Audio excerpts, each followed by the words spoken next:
All right. Hello, hello, hello. Drum Alert Nation. Let's get together. Whatever.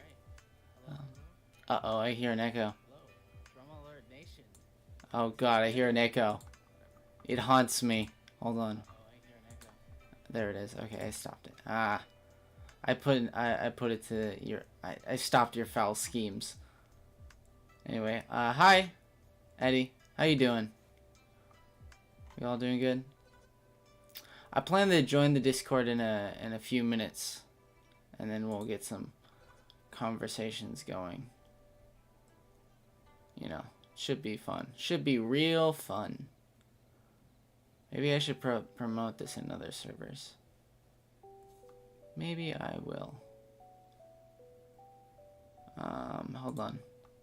I'm gonna promote it in a few servers, so give me a second.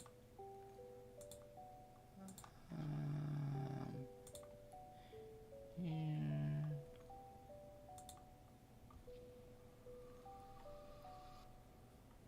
Or self-promote. God damn. Gonna put you on the news, goddamn. I don't want no fucking anyway. Muted, no. I'll find it eventually.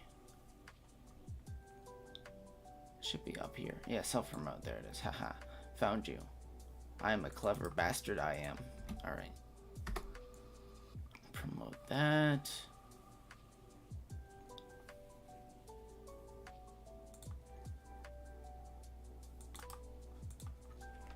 I'm gonna annoy everybody in Night and Sea server. Guys, whatever happened to Night and Sea server? I joined thinking that it was gonna be a thing. And it ended up being nothing. At all. That was a reference to the reboot, by the way. Dude, after that DMC Devil May Cry video, I have like the whole game imprinted on the back of my head. Like I'll check chat in a second, but I can literally see and hear everything. I even know the videos about the reboot, like all the videos that I know, like Angry Joe's video. What was it? You can't stop them from chucking bombs at you. Why can't they hit you or something like that? Okay, maybe not exactly, but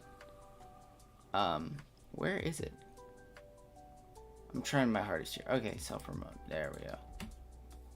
There we go. There we go. There we go. Then I'm gonna post in here. I'm gonna post in 90K whatever. Then I'm gonna post it in here. And no, that's a not so good server. We won't post it in there. We won't. Muller server? Maybe? Nah. After all what's happened to EFAP, I'd rather not promote myself over there. Okay, I'll check chat in a second, see if there's any new comments. Alright, nothing. Alright. I should have planned this. I really should have. Do you guys even hear me? You guys should.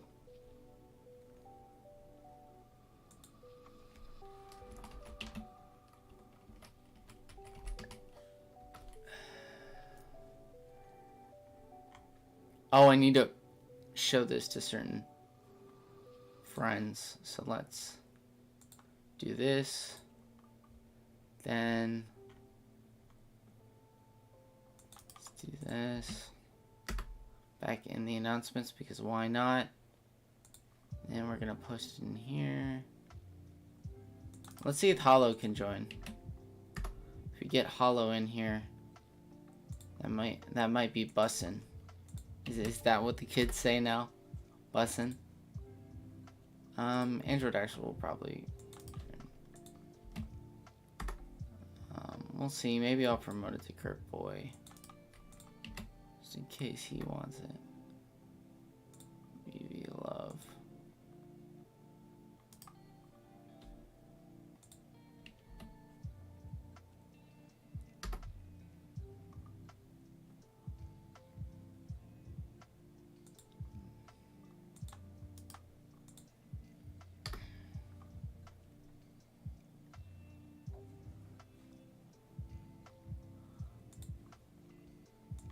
I doubt Roy will join us. Yo, I don't know what happened to Roy, honestly. I need to check up on him more.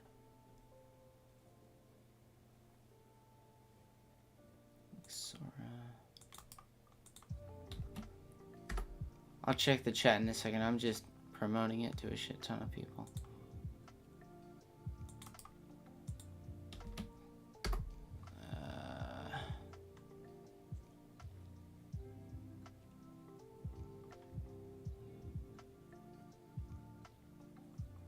Yeah, I think that's it. Alright, hold on. Nope, nothing much. Alright, I'll join the Discord in a second.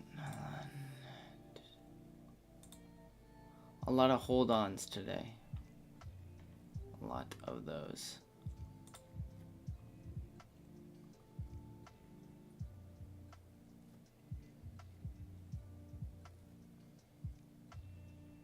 Alright, so I'm in VC. Let me double check. Okay. Push to talk is working. Oh. Oh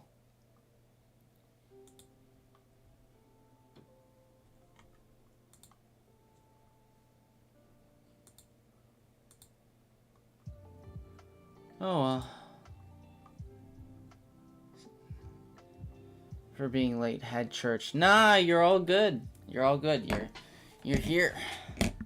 By the way, like I mentioned in the title, you can join the Discord. I'm in VC right now, so if you want to talk and be a part of the stream, you totally can. So it's totally cool. Or you can just hang out and chat. But you know, that's also cool. I don't judge here. I don't judge here. But yeah, 10 years, guys. 10 years. That's crazy. My homie, that be bussin'. Why do I keep saying that? I don't even use that word. Never mind. Whatever.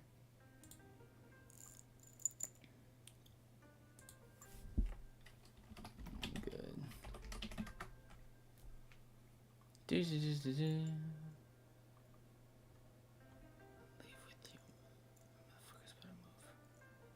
So by the way, here's what I'm gonna do. I'm gonna post. All right, I'm gonna live stream this on my Splinter channel, but I'll upload the VOD to Talking with James, since I want this this channel to be pure as can be, from all the tomfoolery. Oh no, what should I talk about?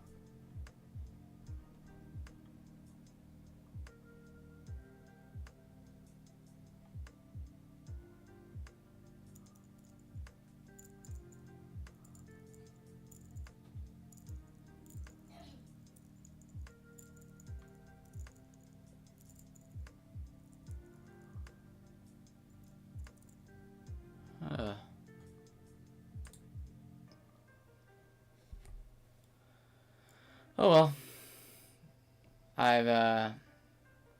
This is what happens when I don't plan things out. It snuck up on me. Quite literally.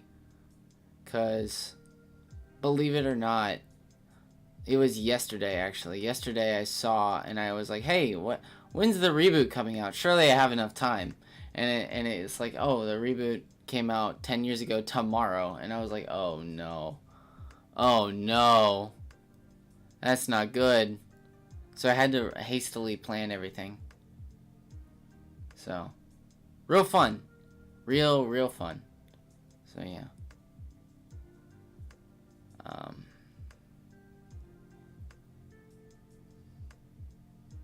Real good. Anyway, I'm just gonna sit here. What's your ideas? Would you have for DMC 2? Okay. This is actually a great question because it's something that I need to answer.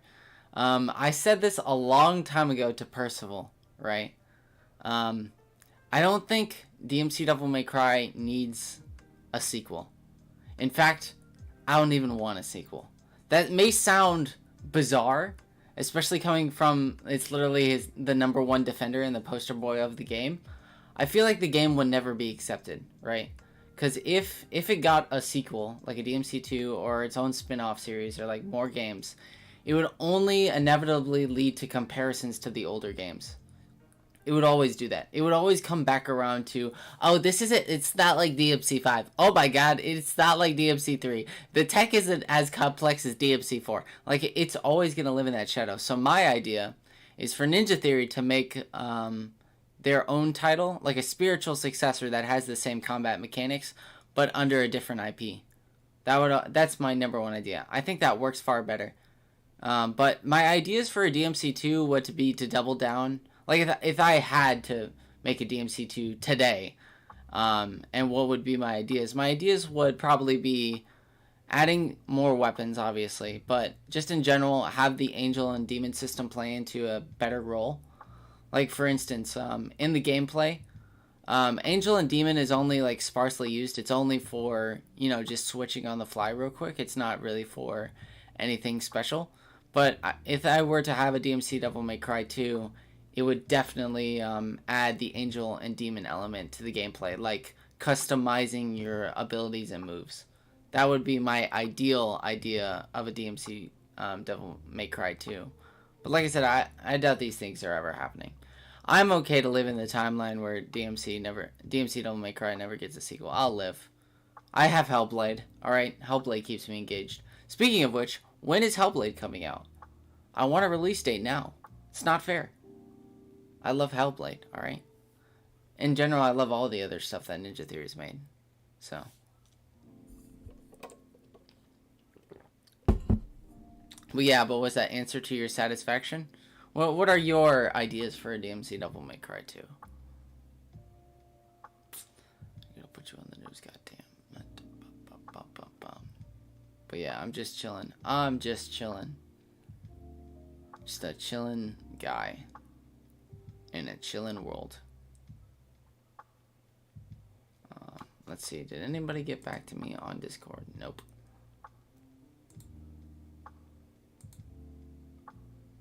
But yeah, you can join at any point in time. Can't believe it's 10 years. Oh my god. I wasn't even around when the first game came out. Well, I was technically, but like I wasn't aware of Devil May Cry at that time. So. You know. Man, that DMC Devil May Cry video took everything out of me. Like, I've never been so exhausted when making a video like that game. Like that video, I mean. And say honestly, but I guess DMC 5 is that game technically. Also, how would I join? Oh, okay, so number one, DMC 5 is technically, I guess so. But if you want to join, go into the description. You'll see a place where it's like join. It should say something like the Brotherhood or something. Click on that. That's the Discord, and then you can come join the Discord. I'm in VC, so should be down there. If you don't see it, I'll just straight up give you the link. So yeah.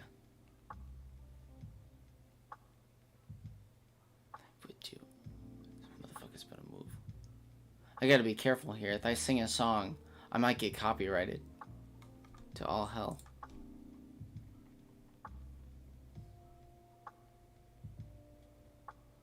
Boom. I so much as breathe in the copyright system. Sorry I'm late. Feels bad, man. Nah, you're all good, Sasquatch. You're all good. Everyone here's all good. We all be chilling. We're just chilling. Oh man, what a year. We started off right with, dude. I hope and pray that we get another edition of DMC Devil May Cry. That's what I really want, honestly. The game is fine where it is. It just needs more content. We be big chillin'. That's right, Sasquatch. We be big chillin'. And remember, anybody can join at any point in time. There's in the description. There should be a join or whatever, and it should say DMC Brotherhood. You can join it via there, and you can talk not face to face, but like voice to voice. That way you guys don't have to type things. Or you can stay in chat. I don't mind that either. Just, we'd be chilling. We be chilling right now. I didn't plan anything, so it's really my fault. I didn't plan anything for the stream. I said this before, but I literally looked up. I was like, hey, when does it come out? And then I checked and I was like, oh shit, it comes out tomorrow? Oh, I was like, oh no. Quite possibly the greatest Discord server known to man. That's right. Thank you. Pure advertising.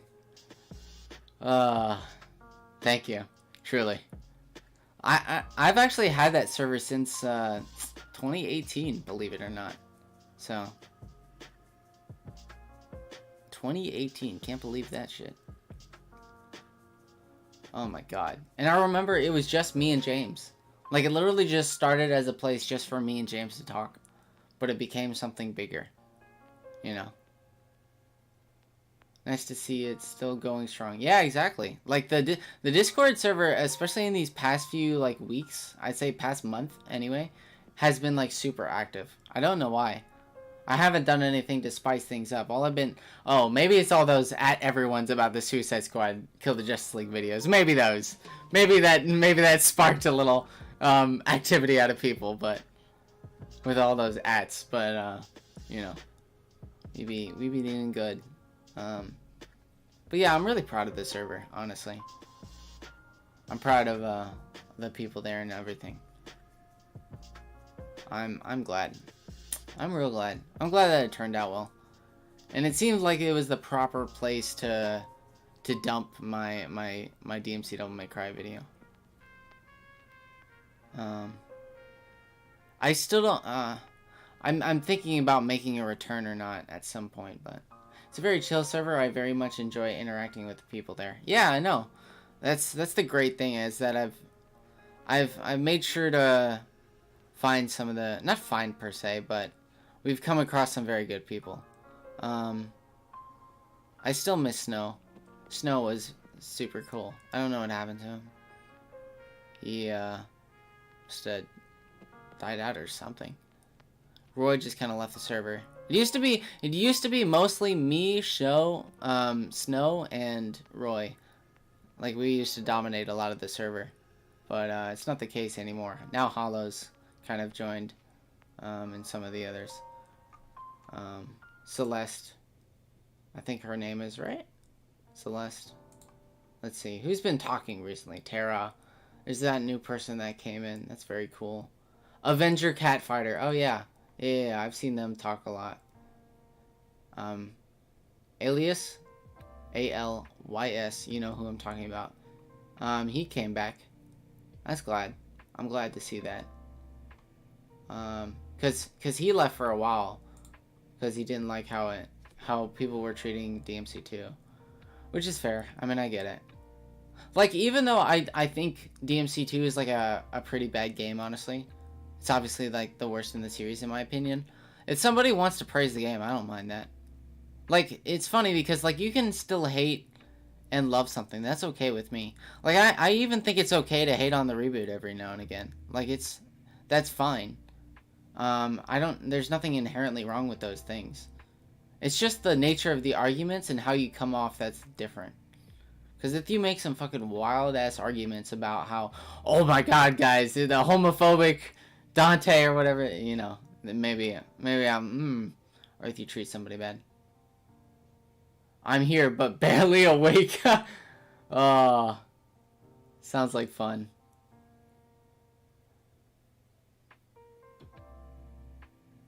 That's a very mature mindset. I was actually talking to Hollow about that sort of thing. Yeah. Yeah. I love Hollow. Hollow's a cool guy. A real cool dude. But like I said, anybody can join the Discord. Or you guys can hide in the chat. Free from social interaction. Oh, based.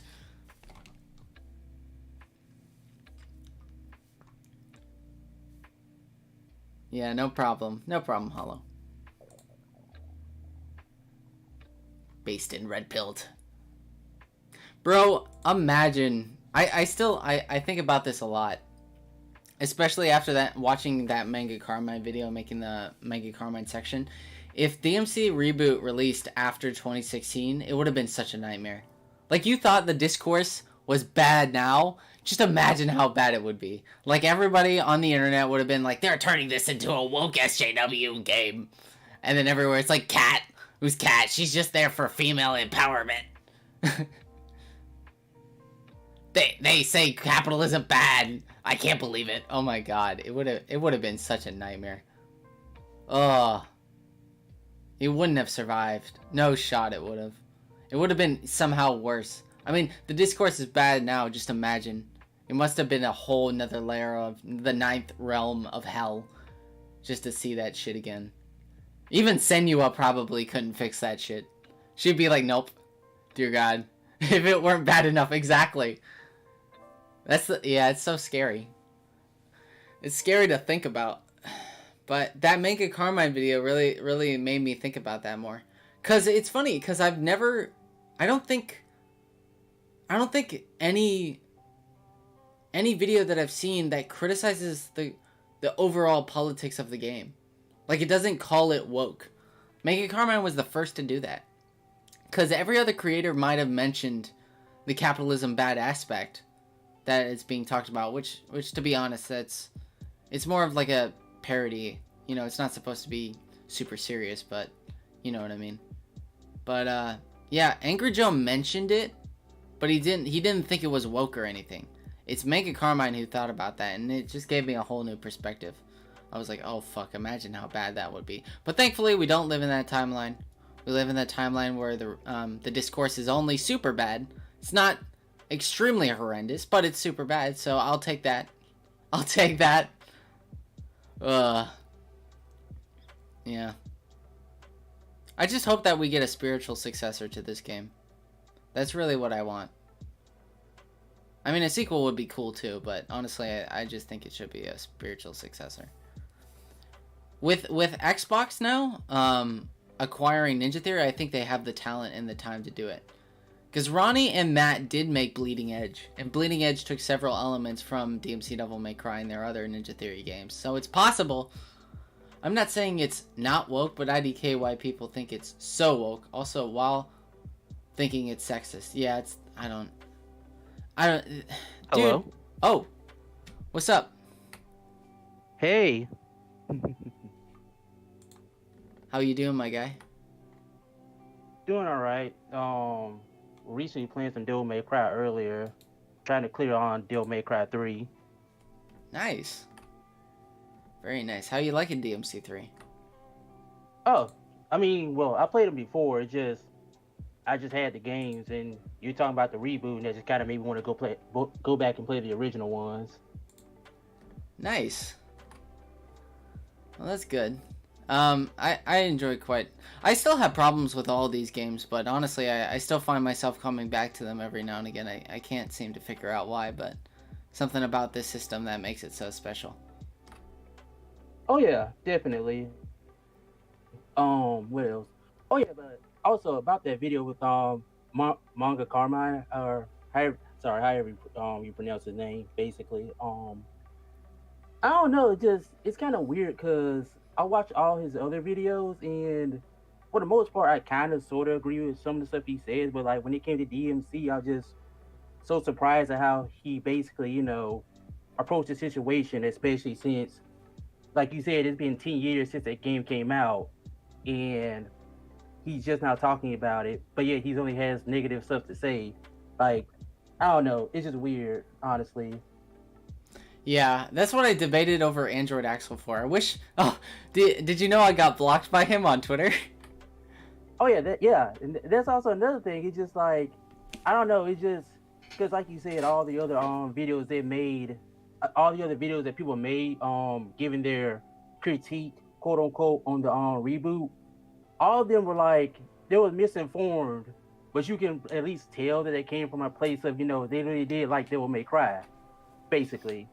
But Manga Carmen, it just feels like, I don't know, I get the feeling he made that video mainly just to make it because he knew what he getting your backlash, because LOL, it's cool to hate the reboot, basically. Yeah, you can tell right off the bat if they really dislike the game, how they treat DE. If they treat DE like, oh yeah, it came out, but we're not going to be talking about that version of the game, right? things like that really annoy me. So that's like a huge red flag. If somebody says, well, they fixed that system, but I'm not gonna talk about it, that's the kind of thing that really annoys me. I don't know why Manga Carmine really came in so bad faith. It was kind of bizarre. And especially talking about a Dante that only appeared in one trailer and is only ever seen in the concept art is pretty bizarre. It's weird. I don't know. He spent like so much of the time about the controversy and spent only 3 minutes on the gameplay. It was absolutely insane, man. Oh yeah, but the one thing I noticed, and that's something you also brought up, was the fact that like most people mainly just focus on the controversy. They never really look at the game objectively outside of as a Devil May Cry title, which I still don't get how it's a bad Devil May Cry game when it's just like you can kill demons and you can look cool doing it. That's basically Devil May Cry for the most part, pretty much. Right. And it's just like the game has combos, the game has depth. It probably doesn't have as much depth as say, Devil May Cry 4 or 5 or 3. But it's still technically the best Western hack and slash game out there compared to, some of the other contemporaries, which that also goes to a whole nother thing where it's just like, not every game has to be like Devil May Cry where it's just crazy combos, basically. Some games work better when they're showing, the brutality of, the gameplay, like God of War, basically. But I don't know. That's just one thing I noticed. Just a lot of people a lot of Devil May Cry fans have the mentality where it's just like, if it's not Devil May Cry, then it's a lesser action game because of it, basically. Right. I get that. 100%. I don't know honestly like about the skill tree compared to the other games. I think like DMC Devil May Cry never got a chance to really show off its true power. I don't think it got the chance to fully live. I don't think it got a chance to fully flesh out its mechanics, because it only has like 5 weapons. It only has like the 2 modes, it only has 3 guns. And this is its first game in its own series, so it's kind of weird. Oh yeah, especially since Ninja Theory is never gonna give it. They're not gonna have another chance to work with Capcom again to ever make a sequel to this game. Which, like you said before, technically speaking, the game doesn't really need a sequel. Like, yeah, it just kind of sucks considering the fact that I really do like this game, and even if admittedly I did have my problems with the original version of the game, definitive edition basically fixed all those problems anyway, basically. And yeah, in general, it just kind of sucks that we're not going to see any more of these universe, basically. Sasquatch says, it's insane how many people complain about the story in DMC Devil May Cry, and as if any of the other stories are above a 7 out of 10. That's true. People act like Ninja Theory went to their house at night and killed their family. True. Oh yeah, the discourse over the story, I mean, it's a Western interpretation of Devil May Cry, which is kind of ironic since Ninja Theory aren't they like British, right? Yeah, they're British. Yeah, so it just I don't know. I guess just find it ironic how the reboot is grouped in with a lot of the games where a lot of developers was outsourcing their games to Western creators, but it's just like it's from a British company. But yeah, I actually did like the story, and honestly, and I don't know how unpopular this opinion is, but I actually felt the ending of Devil May Cry the reboot to be more tragic than Devil May Cry 3, basically. Even though they're both basically about Dante saying goodbye to Virgil, I don't know, the reboot felt a lot more, yeah, like I said, tragic, because Virgil actually did seem like he had Dante's best interest, even though he wanted to do evil, basically.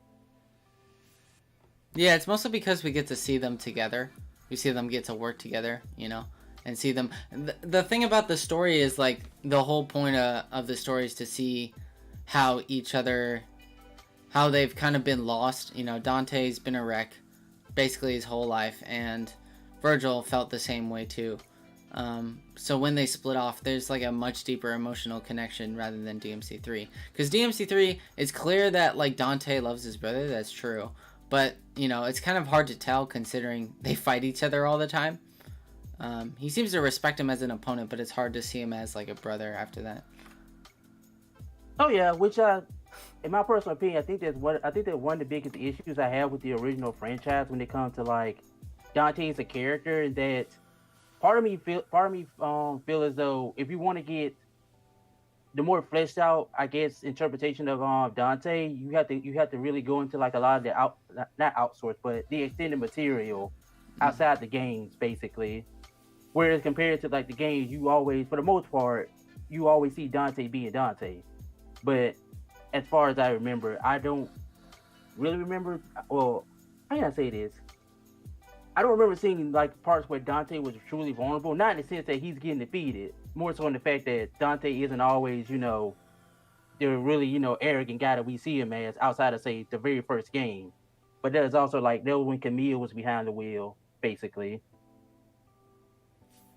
Yeah, I get that. 100%, 100%. I think it's fine that DMC3 Virgil is a villain from the get-go, whereas DMC Devil May Cry, it's much more of a slow burn to get to that point. Exactly. I agree with you, Sasquatch. It's built up over time and is meant for that version of Virgil to be more sympathetic and more human.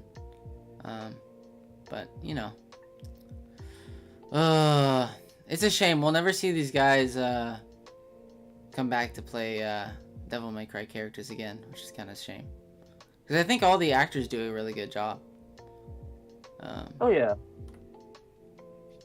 It's just basically yeah, pretty good acting all around for the most part. Even though, contrary to a lot of popular belief, everybody thinks the story of the reboot sucks, the character sucks, the gameplay sucks. The character Dante isn't a suave pretty boy now. He's actually kind of rugged, basically. Even though in Devil May Cry 3 and 5, Dante was kind of going through hard times, but Devil May honestly, if I'm being honest with you, I also think that Devil May Cry 4 Dante was I think the worst thing to happen to Dante as a character, because I also feel like that interpretation of him from that game basically what painted a lot of people's perception of Dante, from there on, basically, where he's always portrayed as this guy who's always really dapper and all that stuff, basically. Even though last time I checked, Dante, how you explain it? Last time I checked, Dante always came off as more like a tad bit sloppy, but still can be cool with it, I guess. Or that's the impression I got from Devil May.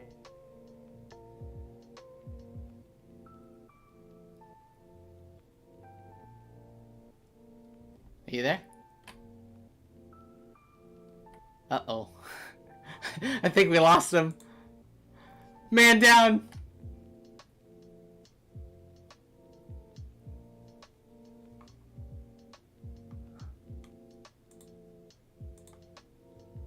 We lost a fallen soldier.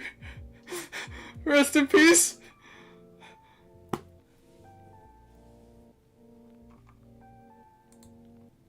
You there?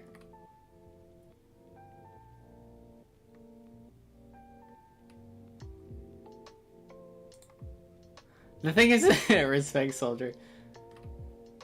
Oh man, the conversation was getting pretty good anyway. But yeah, everybody says died in the reboot wars. The reboot wars. Spent so much time. Alright, let me see. What other things did I not talk about while I was talking with you guys? Cat is underrated when you have characters like Kyrie. Exactly. Cat has I honestly believe that Cat has more depth than people are saying. I still don't get it. Like, I didn't like her at first before making that video, but when I rewatched a lot of cutscenes, I was like, oh, okay. So I get what they're doing with the character now. The character doesn't have an arc per se, but she has a lot of clear motivations, or clear motives that come through the story and round up to making also Dante a better character. And it's because of Cat that one of the reasons that Dante's arc works.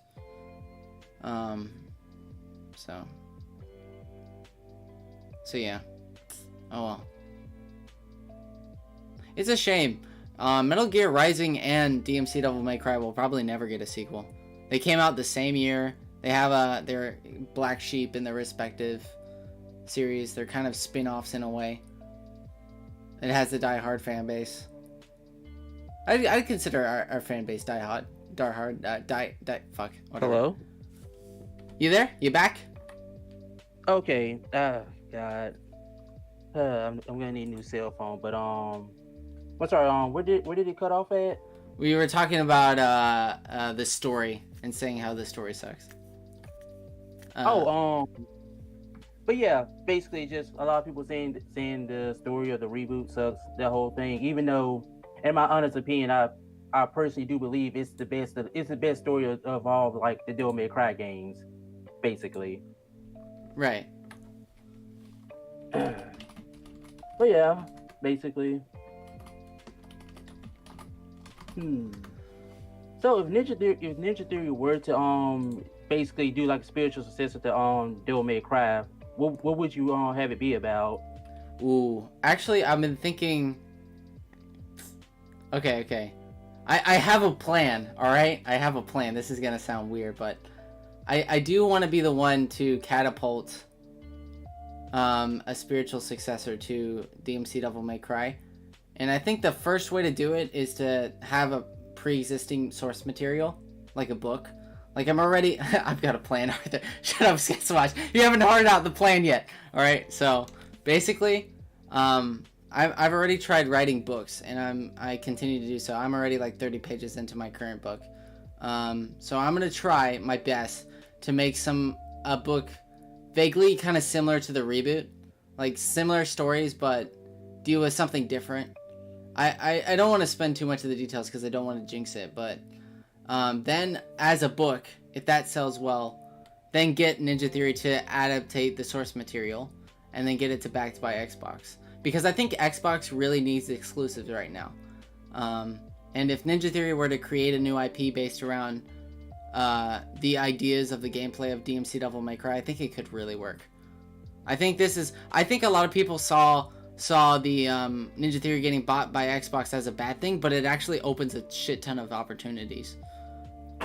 And especially with the whole Game Pass idea, so hope it goes well for you. Yeah, I just gotta make sure to pull it off well, you know?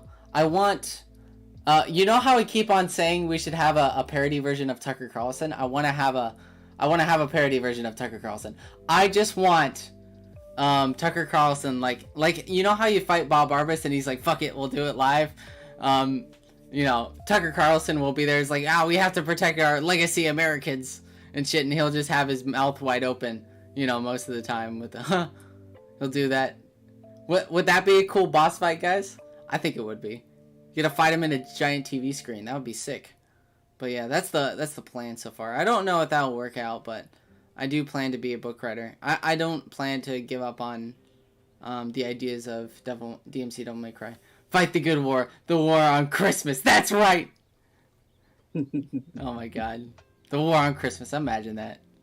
I can't believe people honestly freaked out over that. This is such a crazy thing to be worried about. It's like, they're destroying Christmas. Those liberals. Anyway, but yeah, it should be fun. I want to make a parody version of Trump politicians. That would be really fun.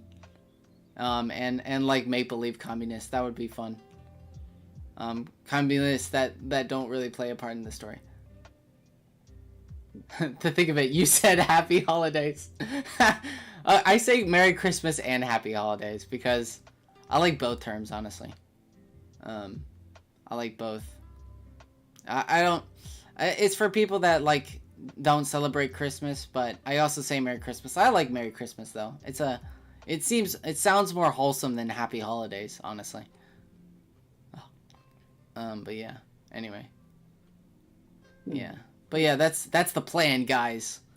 I've been thinking about this for a long time. I already have the band in mind that I want to play the music for. It's going to be Nothing More. I strongly encourage you guys to check out Nothing More's music. It's really good and it fits the reboot really well.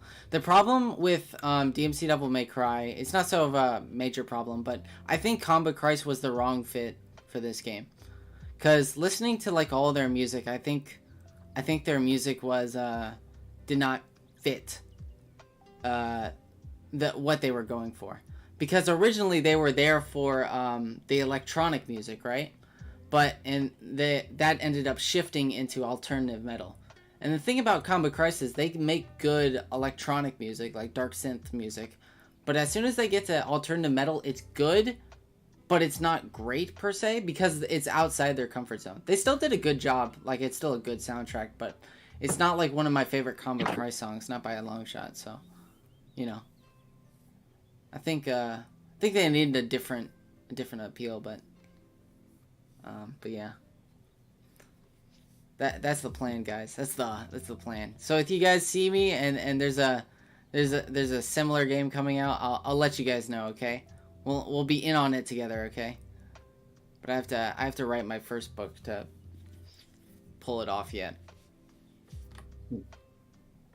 To be honest, I was thinking that just have it be DmC Devil May Cry, but replace demons and angels with basically like vampires or something like that. Especially since when the game was announced, so many people were comparing New Dante to Edward Cullen from Twilight, basically. Actually, I think the best way, I think we should do a Persona 5 in this case. Because I think Persona 5's metaverse and the reboot's Limbo are incredibly similar. Like Hollow, you can agree with me 100%. They're pretty similar. So it makes sense for the spiritual successor of the game to fight off shadows or something like that. Because there's much more you can do with that. You're damn right. Yeah, exactly. I know you, Hollow. I know you too well. All right, but yeah, I think that makes much more sense. But yeah, demons and angels are a cool idea, though. It's a shame that we never got to see angels in the DmC Devil May Cry universe aside from Eva. Yeah, basically. If we were to take on angels, that would be sick. But yeah, the real question is, where's Hellblade 2? That's the real question. That's the real question. Wait, do you say something about fighting angels? Who's this? Who's this? This is Splinter, my guy. How are you? Yo. Just chilling. By the way, just to let you guys know, I'm live streaming this shit, so no racial slurs. No racial slurs or homophobic slurs, okay? I know you have to resist the urge as much as possible, okay? So it is difficult. I was in the stream. Oh, nice. Very nice. Very nice. Yeah, I'm Sasquatch. Yeah, I figured as much. Yeah. So yeah, we're just here celebrating the 10th anniversary. Anything you want to say? Well, what was that about fighting angels or something? Oh yeah, we were thinking about, it's a shame that we never got to see DmC Devil May Cry take on angels. We never got to see that, which I thought was a huge. The only angel that we got to see was Eva, and possibly Bob Barbas if we have our tinfoil hats on. So. Well, I think anyone who's played Bayonetta can say it is a good idea. Like you can pull off some very interesting stuff in regards to like angel design and narrative. Oh yeah, 100%. Like, especially the biblically accurate stuff. That angels are fucking terrifying, dude. Like some of them have like a freakishly amount of eyes. Like, what was it? There's one type of angel in particular where it's just the like eyes of an infinite number of just like wings and just like circling each other. It's like made up of like weird spheres and stuff. It's very strange. I don't know. I thought it was creative to have that as one of the angels that you fight, because there's a lot of stuff you can do, like you said. So I don't know why they made them birds in Bayonetta. That was strange, but I did like the overall designs of some of the characters. So. Well, that game doesn't even really bother with doing much around devils. It's more to do with like witches and stuff. So I think there's a lot of choices you could make, like bringing together a story you know, between the angels and devils, especially with like Sparta and Eva and all that type of stuff. Like, there was a lot of potential, especially for DMC. Should they have got a sequel or something? I Started agree. it kind of reminds me of the plot of the first Darksiders game, basically. Where 'cause yeah, even in that game you're playing as War, who's also half demon and half angel, and how he was basically blamed for starting the apocalypse, and heaven and hell was basically going to war over it. If I remember that game's plot correctly. It's funny enough, in that game they also have a sphere. Don't they have a sphere shaped not what is it called, scythe, a scythe weapon, and it has the Aquila weapon as well. Like, you can use it in the exact same way as the reboot. It's very bizarre. I don't remember too much about that game, but those are the things that stick out to me for some reason. Oh yeah. Yeah, because the what was it? Damn. Yeah, it had the scythe basically, which was an actual weapon. The other one was pretty much just a boomerang that you mainly you can use for combat, but it was mainly there for puzzles. Because the game itself is literally just Christian God of War meets Legend of Zelda, pretty much. Yeah, I kind of enjoyed the first Darksiders game. Surprising. I didn't think it has enough depth in its combat, but I still found the game to be amusing. Oh yeah, the first Darksiders game is still my favorite, honestly. I like two with depth. I really didn't too much care for the third game with Strife, but that's because I'm not the biggest fan of Dark Souls types games or whatever. The one with Strife was kind of cool if you like top down shooters, basically. But didn't but Mark yeah. Hamill voice one of the characters in Darksiders 1? Oh yeah, he voiced I can't remember his name, but basically the shadowy type figure that's basically supposed to look over, well, basically supposed to be like War's handler to make sure he doesn't get out of Yeah, control. that's right. I remember that. I remember that because I was like, damn, why does this voice sound so familiar? Then I looked him up and I was like, oh shit, it's Mark Hamill. Yay, let's go. But yeah, it's crazy. Real fun. If Darksiders and DMC had a crossover, that'd be nuts. That would be nuts. Oh yeah, definitely. Because like I can definitely see something like come to find out the whole reason why the apocalypse actually happened because Dante and Virgil killed Mundus, basically, or something like that. I don't know. You can have it happen. You could, 100%. I got this question asked by Eddie. It's like, what role would Kat play in if I were to create a DMC Devil May Cry 2? Honestly, I want her to be the first support character in a DMC game. I think there should be, in these DMC characters, now that we keep building up these characters, I think there should be somebody in the backline, like healing characters. I think they should like boost damage or stuff like that. I think that would be super cool, honestly. And I think, I don't know. I want her to be playable, but I want her to be a support because I don't see her like, considering she wields magic, I don't see her like getting a sword and going, it's about to get crazy, and then she fucking flips a pizza in the air and goes wahoo, and then I don't know, she boops her nose and then the enemies all die. It wouldn't be like that. I think she would be interesting. Yeah, I'm I not think making words today. Damn, I think Futaba.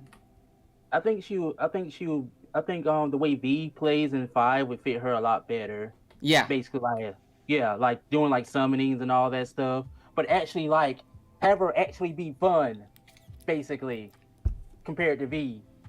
Pretty much because I remember a lot of times when I played 5 and it just like when I got the V section I just kinda stopped playing honestly. yeah. Oh, V section were so good, man. Don't you love it, man? It was great. You know, you had to, and then once your animals got down, you would have to, then you would have to revive them, and then my favorite button is where they do auto combos for you. You see, because you don't have to put the effort in actually doing combos. It's not like that's the whole point of the series. No. You just hit the button, and then the enemies just attack for you with no thought. Come on, guys. V was clearly the best character. Oh yeah, don't you know? Like, cause God forbid you lose all your summons. Basically, that's literally half V's moveset. You can't even transverse really. Ain't it awesome? Yeah, isn't it great? Isn't it great that Nightmare is just some sluggish enemy type that moves at like the speed of the fucking Chinese history? Isn't it great, guys? Isn't it great? Ah, God, that character. I mean, V's cool design wise, and I like how he tell really corny poems and all that. But it's just like I can't really play as him. Neither can I. Like, I've never enjoyed it. but but yeah, basically just pretty much just make Cat a lot similar to V, but actually have her be fun, pretty much.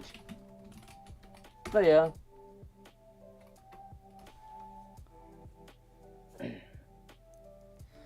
Yep. Yeah, but let me see. Oh boy, Discord. Here, you guys keep on talking. Let me check something.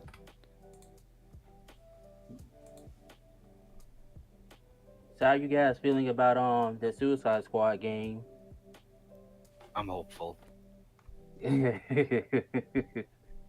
Oh yeah, same. Honestly, well, could it be any worse than what we had with the Avengers video game? Yes. I mean, it can always be worse, but I doubt it will be worse. Because so far, what I've seen from the gameplay, or well, what little we do have of it, it's kind of what I expected, but no one has actually like legitimately played it. Well, what I'm hoping is, with how long it seems to have been in the fucking cooker, like in development, I'm hoping it's good. Oh yeah, oh yeah. Because I'm But- honestly like, huh? No, go on. I only said but. I'm honestly surprised. Well, I'm not surprised because it's just like I get it because they had 2 movies for Suicide Squad, so they're gonna want to bank in on the publicity and all that. Yeah. But I'm also surprised that we just didn't get a straight up like just Justice League game, basically. This could lead into that, considering we're now being introduced to the Justice League of the Arkham world. Oh yeah, I forgot that Suicide Squad takes place in that universe. Yeah. I see a lot of people getting confused, like, didn't Batman end at the end of Nightfall Protocol? I was like, you really thought he fucking killed himself? Dude, when Batman showed up in the Shadows trailer, the entire discourse around the fucking game just exploded with stupidity.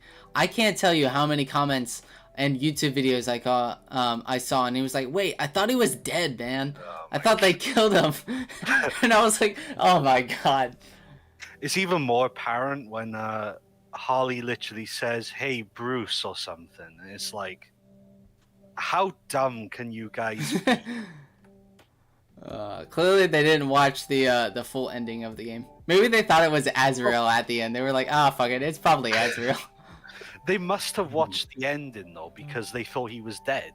He doesn't die in the original ending. It's only the 100% Nightfall Protocol when he blows up Wayne Manor. So I really don't understand the controversy, especially like, why would he kill himself instead of making it seem like he did? And why would he name something the Nightfall Protocol if he just fucking dies? Just imagine. He makes a protocol just to fucking kill himself. The Suicide Protocol. Oh, imagine. Oh, that would be funny. Batman got so many contingencies. He even got one for himself. It makes total sense, guys. He's like, "Alfred, get the rope. It's time." Oh man. But yeah, I hope it's good. Speaking of which, Oh, yeah. I currently finished Gotham Knights. That was certainly a game of all time. Oh man, I still need to finish that. I got so much stuff on my backlog though. Yeah, I mean, I don't know. What did I finish? Oh yeah, I remember I picked up Final Fantasy VII Remake on the PS4, but I haven't like touched it. I bought it like months ago and I still haven't touched it. I need to play that game.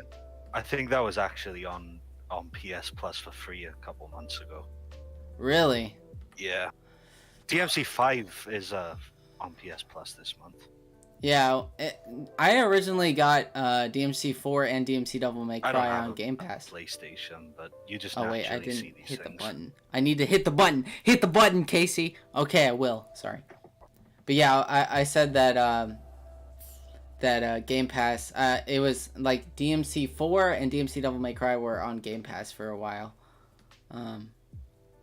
for like a long while, and then I just flat out bought the other stuff. So, and then I just bought the game again when it got off the streaming service. So, oh well. I still need to install the DMC Devil May Cry on my Xbox Series S. I haven't done that yet.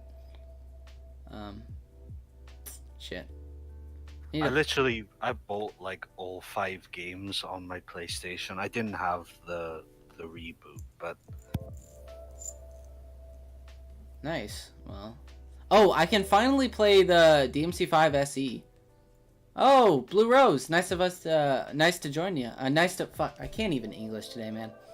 Nice to have you here with us. You can join at any point in time if you want to, by the way. But yeah, I wonder what DMC5 SE is like. Because I know it adds turbo mode. I know it adds LDK. But I don't know how much that changes the game. Because I played LDK for DMC4 and didn't think it changed much other than just saying, hey, what if we just spawned a shitload of enemies? And then it's like, cool, but like, what does that do? I think it's the exact same from what I remember of the Virgil trailer. Yeah. It's just a shit ton of enemies. I don't know why they have that game mode. Why? Okay. Quick question. Have you played Batman Arkham Knight? Yes. All right. Obviously you have because we were talking about it. But have you you know the challenge maps, right? Yes. Why don't we have that for DMC? I still don't understand that. The closest thing we have to that is Bloody Palace in DMC5 where you can select certain levels, but that's it. But why? I think 5 does the best with Palace, with you being able to select individual levels. I find that pretty cool.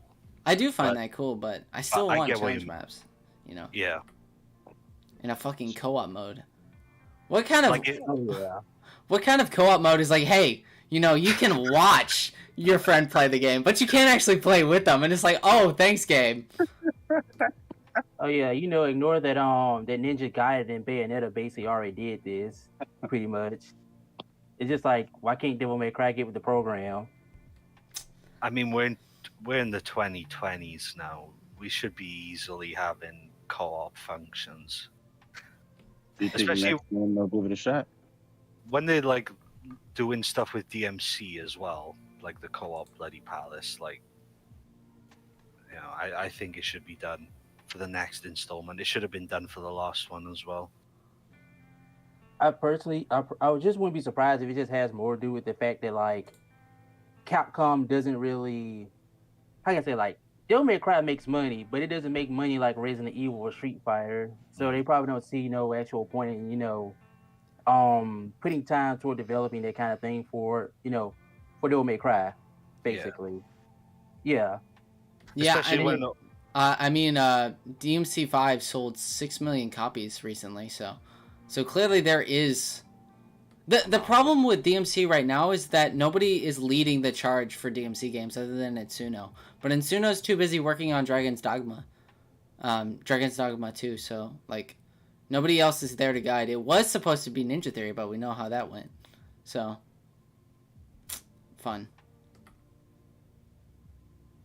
But yeah, like you were saying, it doesn't make money like Resident Evil, which is kind of a shame. Oh, and then also Monster Hunter 2. That game blew up when it came out, basically. Which apparently I heard that. Well, yeah, I heard they just made a whole ton of money, basically.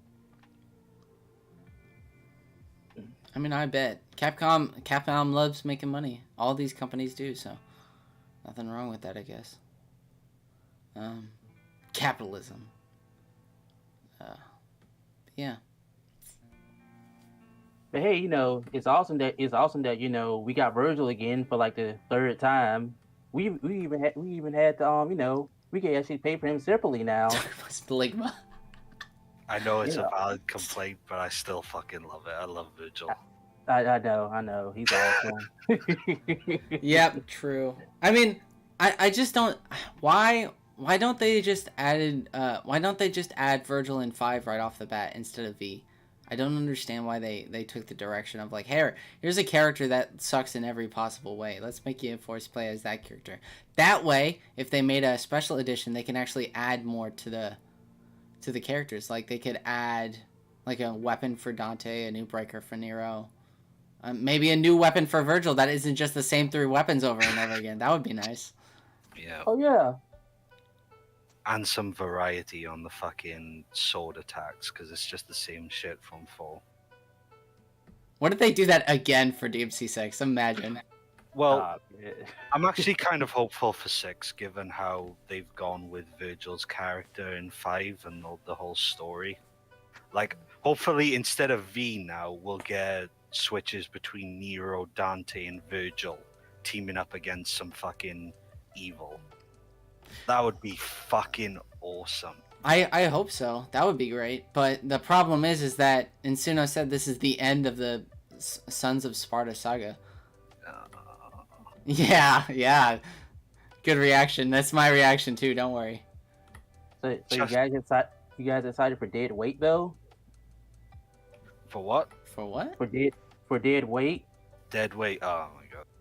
Oh, Wait. dude, that meme has been played out so much now. It's like every subreddit meme is like, oh my god, guys, Nero's dead weight. Isn't that funny? Ah! It's like, god damn it. It's either dead weight or I am the storm that is approaching. I'm actually low key getting kind of tired of that. Like I'm really getting burnt out on Bury the Light on freaking YouTube memes. Honestly, at this point. I don't think I'll ever get tired of Buried the Light. That's true. I That can't get song- tired. It's a 9-minute song, so it's hard to get tired of it. That song is ridiculously good. Oh no, it's a very I love the song. It's just all the memes. Yeah, I get you. Plastic chair, guys. Come on, guys. Plastic chair. Plastic chair. Was it fucking Virgil status or some shit? But yeah. I don't think that there's a clear direction for DMC, honestly, at this point. I think they're Yeah. just like, make new game. Okay, what do we do? Yeah. Just make a new game. Well, you have to make sure that have Dante in it. Make Virgil DLC. He can't be an unlockable character. Yeah, especially now that you've got to this point. Like, you've actually earned that. And now Oh, you're yeah. just going to be like, oh yeah, fuck this. We can't do stuff with these characters anymore. And God forbid if the characters are even acknowledged anymore. Yeah.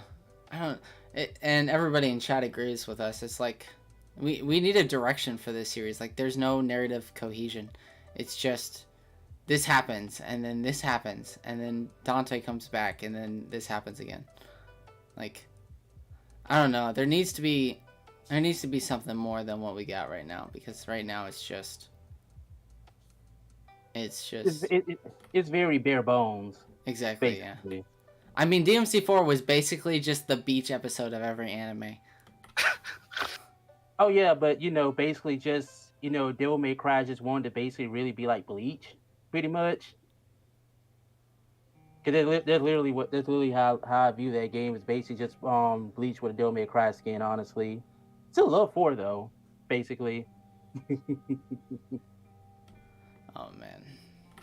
Devil May Cry 4, like, as flawed as that game is, it is heavily flawed. But my god, I will always love that game so much. Oh yeah. Yeah. I have insane love for this series. Like, extremely biased. Oh, that's But based. I'll admit it though.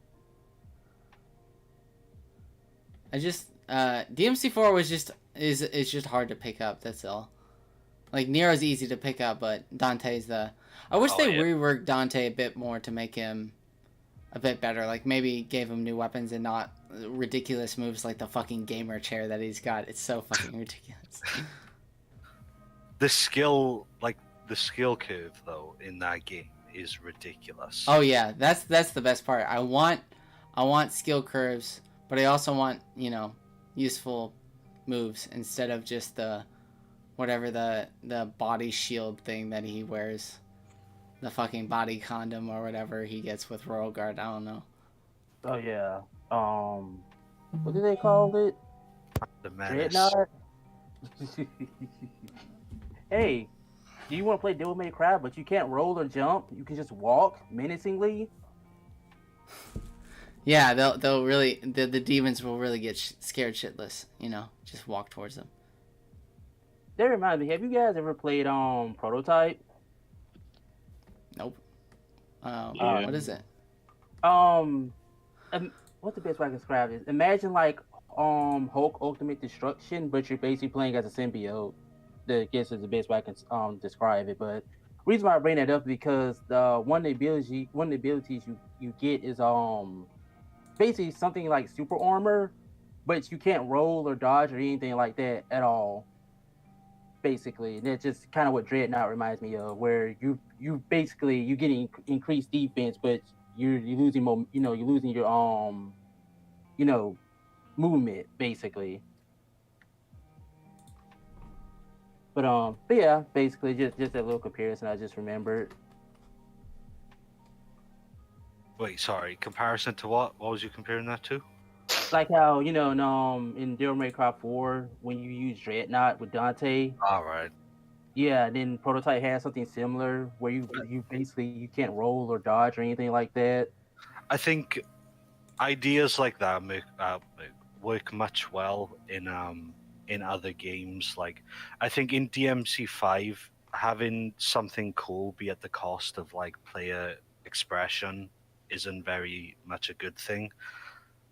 Whereas, like for a game like Prototype, I don't know what type of game it is, but having something that will give you benefits as well as drawbacks is a very good idea, and I think it works much well for anything that isn't DMC. Oh yeah, because I remember one of my other issues with Devil May Cry is just that but like certain enemies they can't be staggered basically. Which if I can't remember the name of the one enemy in 5, I hate the blitz in 5 and 4 or whatever they called the extremely fast fucking enemies that you can barely hit. Oh yeah, I hate those. Don't you love the enemies in DMC4? You know, you just sit there and you just have to spam Lucifer over and over again, and then hope to God that it'll stop. Yeah, I very much enjoy that. That's what I played DMC for. Yeah. Thrilling gameplay. Oh yeah, Blitz is like everyone's favorite enemy basically. Fuck Blitz. All my homies hate Blitz. That's right. The real homies out here. If it wasn't for cheesing him, I'd hate him. What? If it wasn't for cheesing Blitz, I'd hate him too. But every time I see one, I just cheese him. Get him the fuck out my face. True. Based. Like, I feel like the only people that love Blitz are Royal Guard enthusiasts. Probably. Dude, everybody online, like all the YouTube videos on DMC4, they use this argument every time where it's like, guys, it may be a hard enemy to fight. It may even suck to fight. It may not even work right. But guys, you can actually hit the enemy and then guard at the same time. Isn't that so cool? And it's like, wait, hold on. I don't think that changes much. Okay, calm down. Oh, but man, it looks so stylish though. Yeah, it looks cool, I bet, but like, it's fucking annoying. Oh man. But yeah, I prefer the ones in DMC5. The whatever it is, because at least you can predict those. Once you can predict their movements. You can't predict much of their movements in DMC4's Blitz. It seems almost erratic. They are still kind of annoying, but they are much easier to read. That's true. Oh yeah, then there was that one enemy in 5. I can't remember his name, but it's like pretty much it's restricted, and then you hit it enough, then you break the chains. Basically, then it just goes crazy. You talking about it's like an alligator or something, but like it walks around, it's got arms in its mouth that pop out after you break its chains and stuff.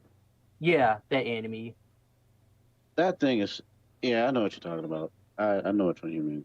It's like some Yeah. type of alligator hybrid with lizard mouth, arm having ass. I don't even know what you call that, but yeah.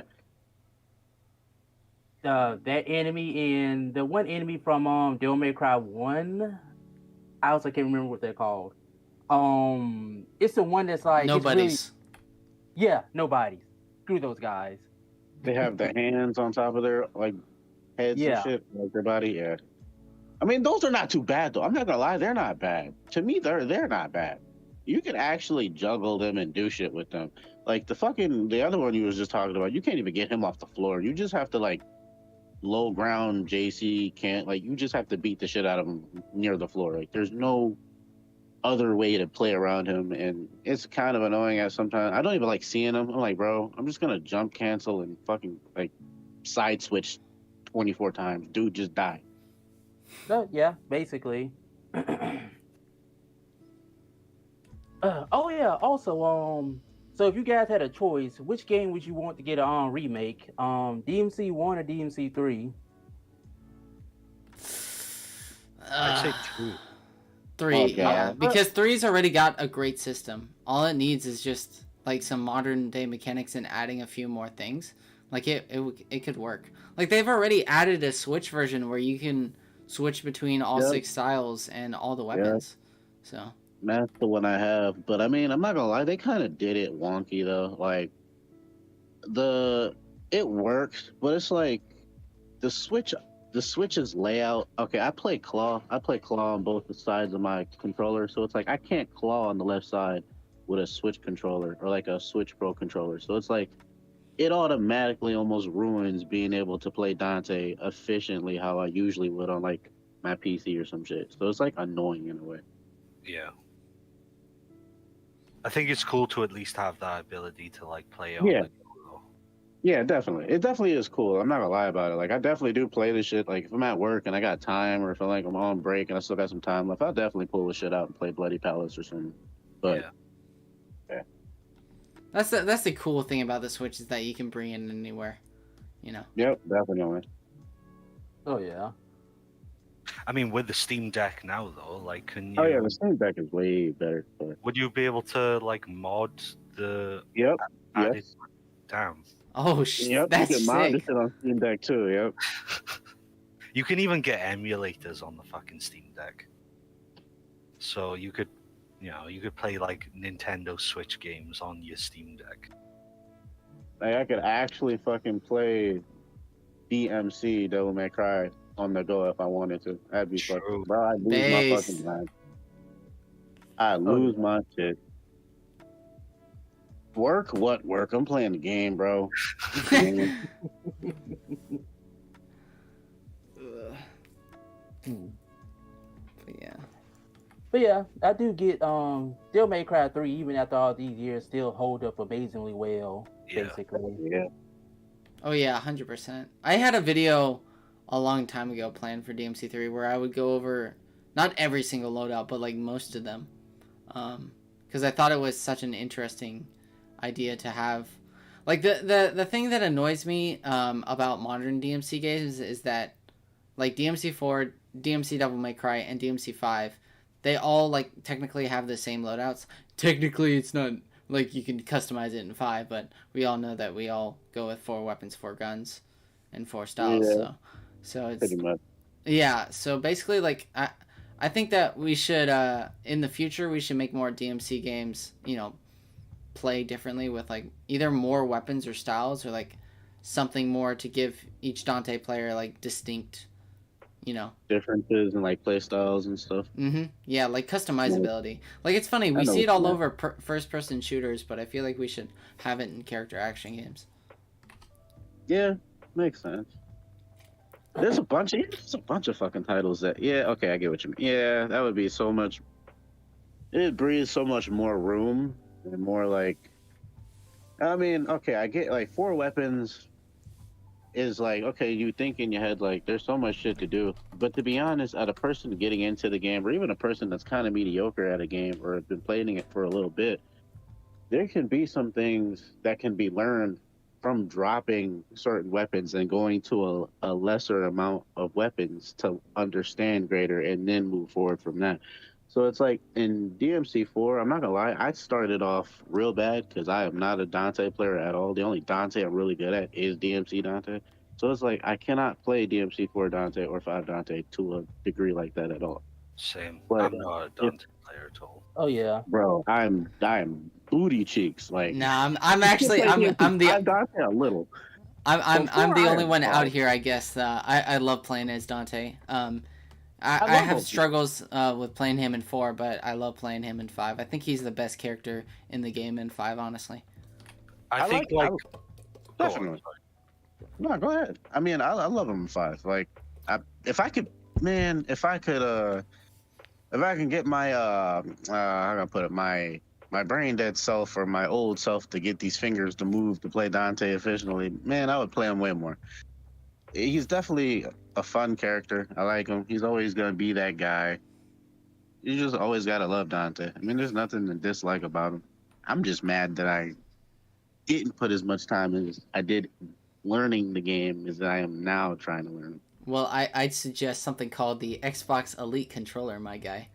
I've had that shit for years, and it works wonders. It's really good. It prevents you from clawing shit. It's really nice.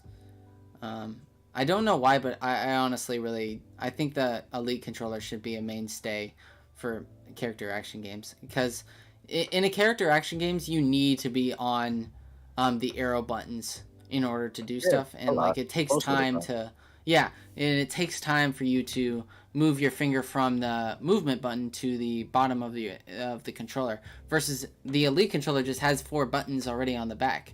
You can already like your hands are already in that position. So you just Yeah. click it and then bam, it works. I love I'm the not gonna Elite lie. controller. Bro, if it wasn't, you basically just said it.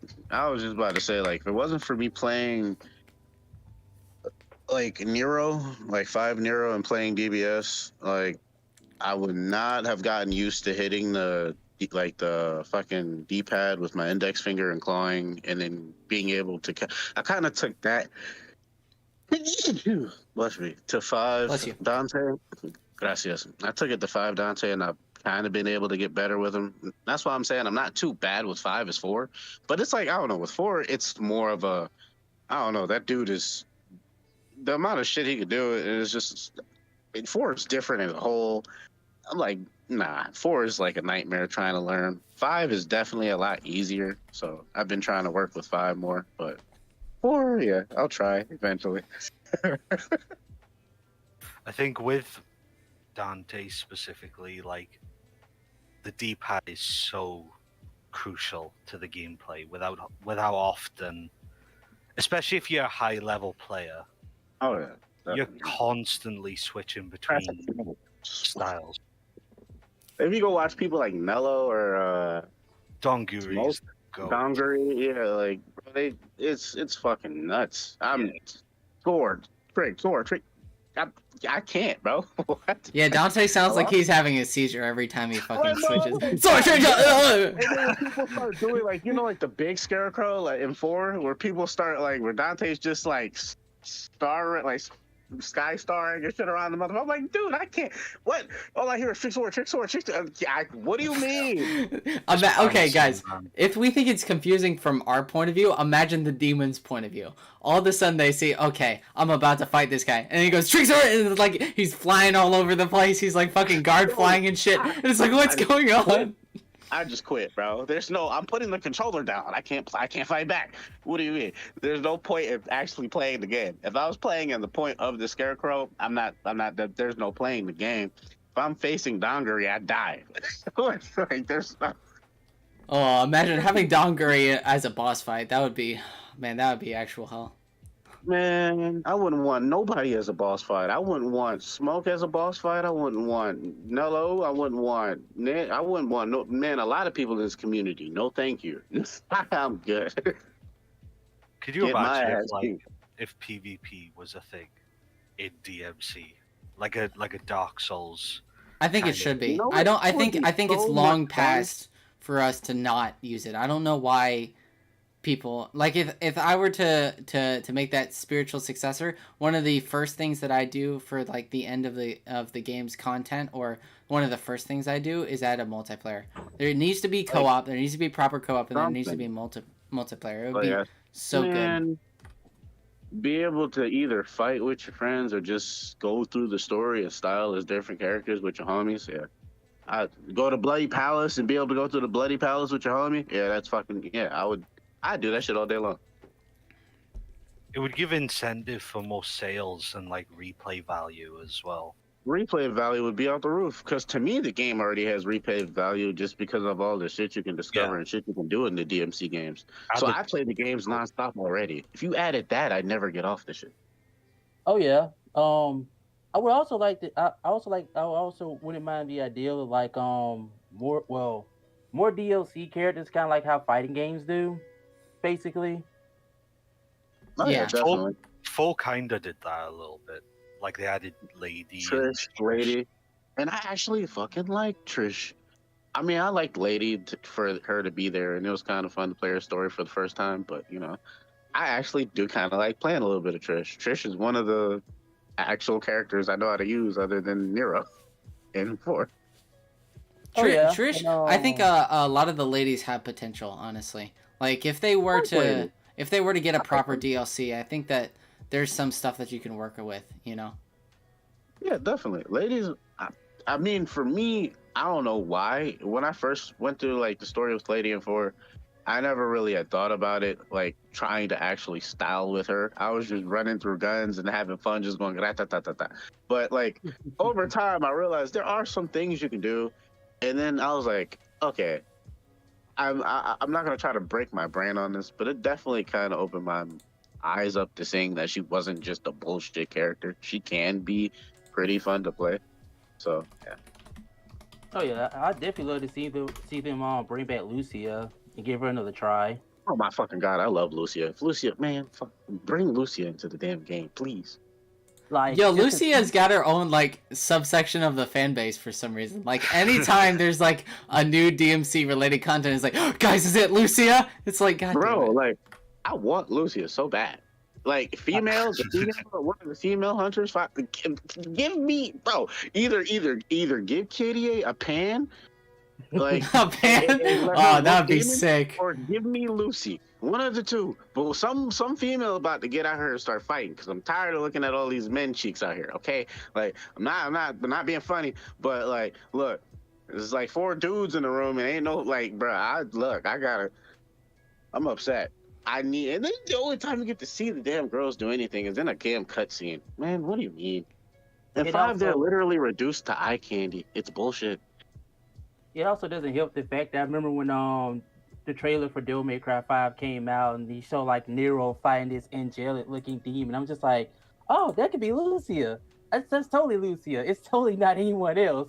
Basically, it's not Lady or Mary. It's not her. And then I play the game, and then I'm just like, Capcom, you had one job, literally just one. She didn't even have to be playable, or at least not from the get go. You could at least just. Like, bro, you know, out there. Like she could just be there just because, like, bro, like unlockable character. Like, goddamn. I just wish Capcom would acknowledge some of their other characters in this franchise, basically. Like now, today, in the like combat, like the way they're going with the combat and stuff. Now, she'd be so fucking fun to play. Oh yeah, What? yeah. She is unironically more potential than V, I think. Like, can you just imagine Lucia with Agni and Rudra, basically? Oh, I wish Agni and Rudra came back, man. So along with Nevin.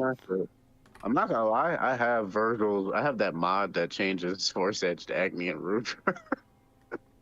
Nice.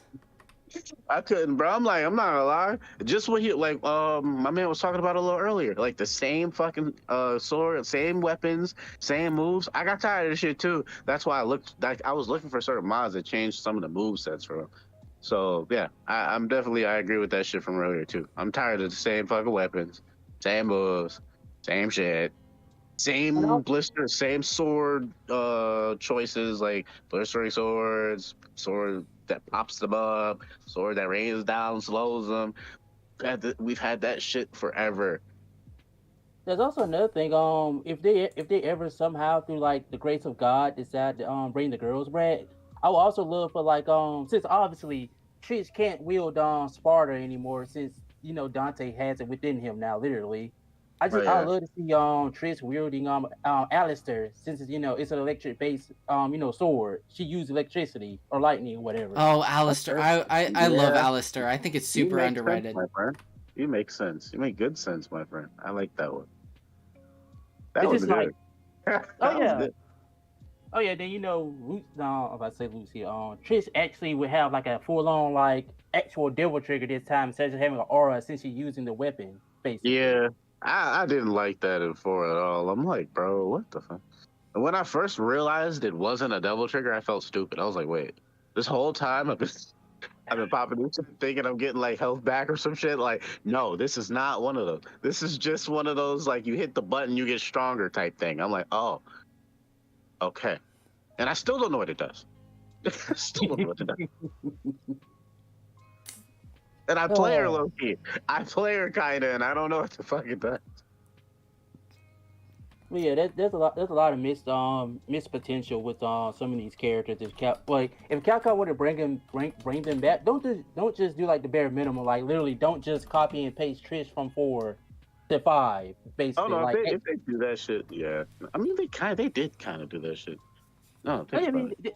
they did that with Virgil, but they added a little bit more to him. But it literally is just Devil May Cry for Virgil, basically. Yeah, basically. Well, after 5, I wouldn't even mind seeing some content about like Lady Trish and Morrison. Honestly, Yeah, it'd be dope. Oh yeah, like a spin-off game or You know something. what? I'm not gonna lie. I'm not gonna lie. For 5, I thought they were gonna do that for like DLC or some shit. The way that the 5 ended with like them in the damn, like I thought it was gonna be some shit like that. No, they never did it. you talking about that rumored leak of what was it Girls Night Out that I everybody don't was even getting so know. I angry? mean, I saw something like that, but it wasn't even that made me think that. Like at the end of 5, it literally shows them in the goddamn like DMC place with them two and more. So I'm like, maybe there's gonna be like a DLC where you can play as them, something. No, it was just never a thing. I'm Hey, like, Android. don't What's make up? sense to me. What's poppin', y'all? How you been? How you been, my guy? What's going on? Happy 10th anniversary. That's good, right. good to see all y'all in here. If you guys don't know, Android Axel made a response video to my DMC Devil May Cry video. And it got ratioed. Oh my god. Yeah, apparently. L plus ratio. Someone even left a NBA boy better comment. I was like, damn. Well, that destroys all my arguments. Yeah. Darn. You've lost all credibility. Truly an upsetting situation. But I came in here because everyone here is a very avid fan. I mean, if a 7-hour video is any indication, so I decided why don't I run some questions by y'all since I think I would assume that everyone's pretty avid fans of the series. I would want to ask you, just personally for everyone, and everyone can answer this question: what between the reboot and the original series stands out to y'all as the most interesting element of his aesthetics and design for Dante as a character? Are you talking about just the looks, or are you talking about the gameplay? Yeah. Just the looks, because gameplay we can go on for hours on end. Yeah, but, okay. All right. What's striking about his aesthetic? First, I want to say off rip, it's kind of he looks more like a. I gotta put it. I'm not trying to put looks on labels and shit like that, but I'm just gonna use that to be easier. Nah, I'm just trying to say it because I'm just trying to be easier about it. Makes it faster. But he kind of looks like one of those, those punk, little snot-nosed ass little shits that don't give a fuck, kind of. Yeah. And with Dante is the original series, he kind of gives off that semi like with 3, he kind of does give off that kind of punkish look, but he's more, how can I put it? There's more one-liners, more easygoing cockiness to it. Yeah. Personally, for me, if I was to give an answer, initially the games have like this almost gothic, like rock sort of like element to it all. It all feels like it's ominous and filled with dread for the first 2 installments of the series.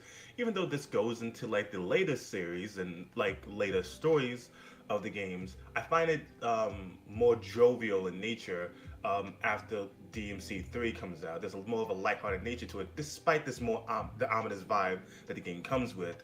And for Dante as a character, the striking element that I feel as though I don't know who exactly behind DMC decided this, but his red jacket is just a striking element no matter where you are on the map. Since they have like constant still cameras through most of the series, it almost, you can lose yourself. You would assume you will lose yourself, but since Dante's code is so vibrant, you can just see it everywhere you go. But for me, Dante's character was very stoic, very like emotionless to some degree.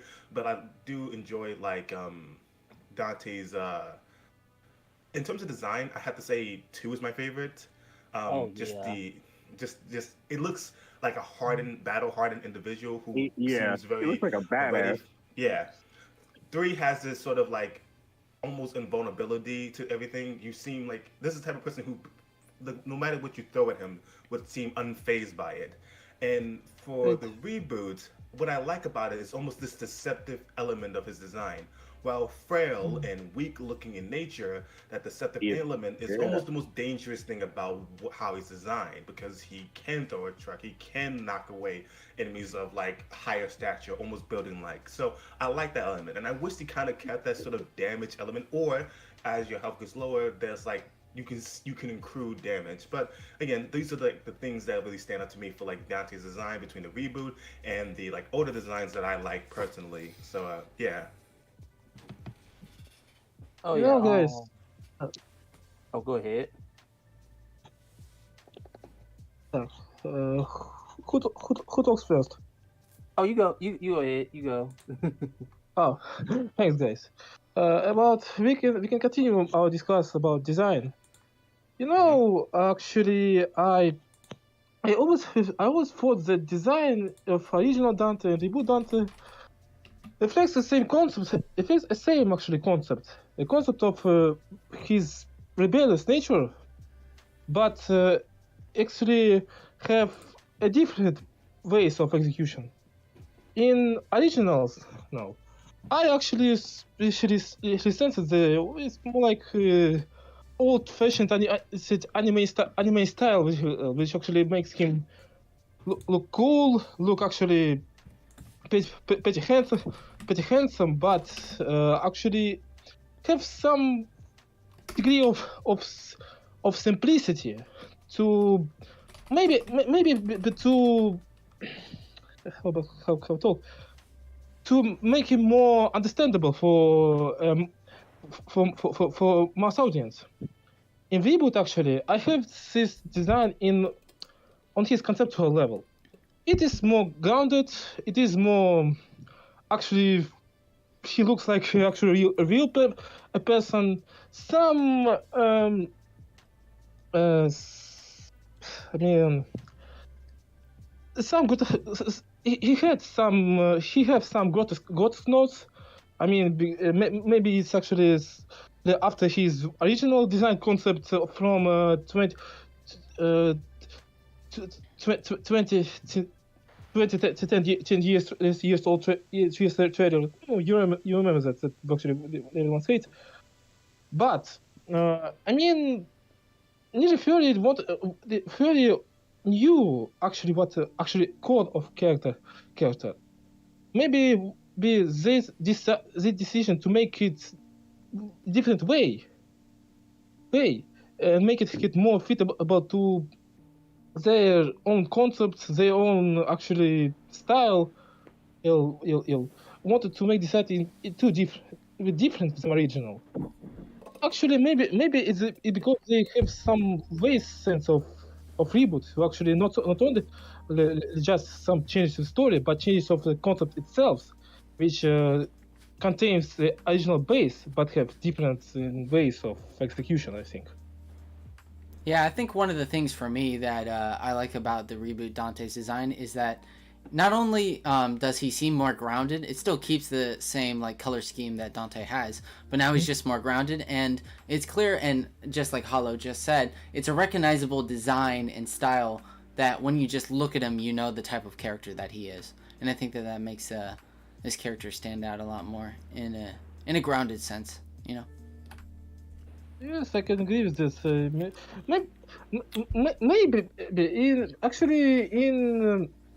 in the original way they want to make it actually more keep the design which more closer to original ways.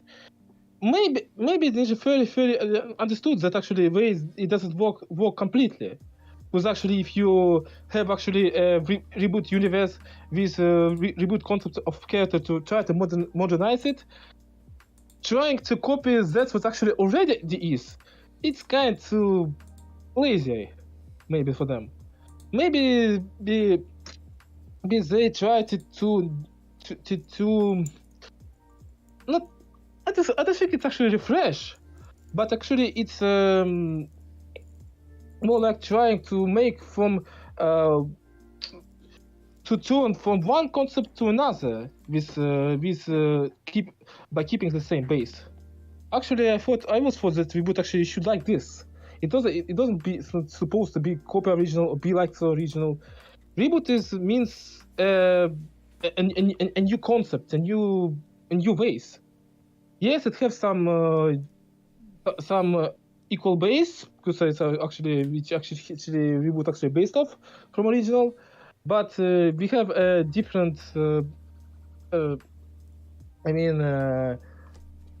A different kind of how it's actually done. Yeah, I think I agree. I gotta say that. Oh, go on. Sorry, my bad. I was just doing a quick rundown of like designs in terms of like DMC 1. I like the design. It definitely looks like he's ready for battle, but I just really enjoy the more Victorian style that exudes from like DMC 2's design. In DMC 3, I like it a lot. DMC 4 is my least favorite design. I don't know. I just he just I don't know. It just feels like he just. It's kind of man. to me How many zippers do you want? Okay, that's the question. Like, sorry to I guess I interrupt. I don't want to, but basically when they made Devil May Cry 4 Dante and made Nero for the first time, they made them to look like Final Fantasy rejects, basically, in my opinion. Which he was actually. He actually was. I mean, you remember what DC for Dante was actually? He actually was a Final Fantasy cool guy who actually solves the problem of Neo. Because Neo actually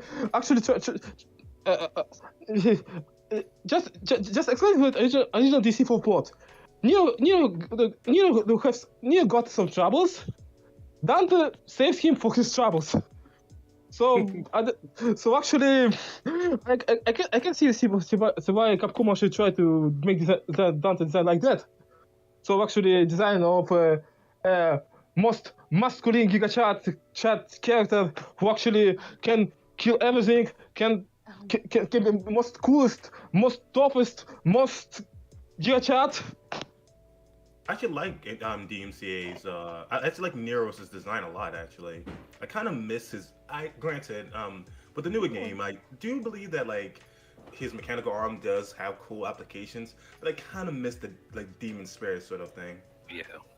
It was like the coolest. Like the fixer actually his arm actually fits. His arm actually makes his design actually unique. Maybe I don't know. Maybe it can be executed a different. Maybe a bit different way, because actually mechanically it's not. Let's be honest. DC 4 wasn't perfect, mechanically perfect game actually. we can accuse this because actually it has some problems with actually it has problems with in balance in terms of Nero. It has some problems with the story, maybe because it's actually unfinished game, and it actually feels like unfinished game because actually it's unfinished game. So actually, and in design terms, it has Yeah. actually some cool actually concepts with unfinished execution. With actually.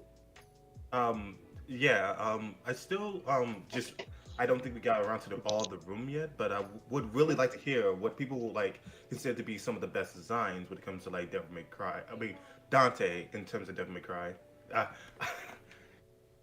In this phase, actually, the design of first the DMC1 and DMC3 actually most rated Dante's design actually. If you talk about original Dante, of course. In my honest opinion, I still say Devil May Cry 2 is the best Dante design because I don't know, just something about it. The whole like, I can't play. It's very huh? No, well, actually, yes. If we talk about aesthetically, but yeah, like aesthetically speaking, like DMC2, like if you don't take anything away from that game as good, it has. I personally feel like it has the best like character and enemy designs, basically, in my opinion. Everything else about DMC2 is kind of meh. Basically, I think the intro is cool with the music, but that's kind of it. You remember some music from DC2? Actually, I don't remember it. Even first, I actually beat this game three times. I don't know actually there's some actually memorable moment. That's actually the main problem of DMC2. It's forgettable. You can remember but any moment, but it's here. Once you can see what DMC contains. Some moments are forgettable, other moments are meh at best. That's what DMC2 was, unfortunately. No wonder why fans actually don't like it. Just actually, in my opinion, I don't want actually to harm the guys who actually like DMC2. But in my actually feelings, I try to be involved in this game, but some ways actually can't let me involved in this game completely. Like this game actually is something missing, but in this game is a lot of missing. I never felt this in DMC1. Even first actually DMC1, you don't believe it. My least favorite game. But seriously, DMC1, yes, it's a good game, but it's my least favorite game. Maybe because I tried it after DMC3. That was actually wasn't a good idea. I actually kind of enjoyed it. It was actually not bad for when it's actually released, but it has some problems. It has some unfinished moments, especially the Mundus fight.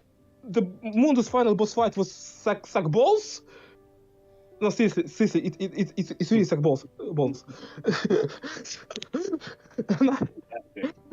and after this fight, you have a time and you must get to the plane to get out from Molly's Island, and this actually pissed me off. I couldn't pass it. Yeah, I just watched it on YouTube, and I mean, all right, I'm done. I'm just done this game. But even this close, I actually some things actually can be involved me into it. You know, even in spite of these problems. DMC2 doesn't have these things. I don't know why. Any other questions, Axel?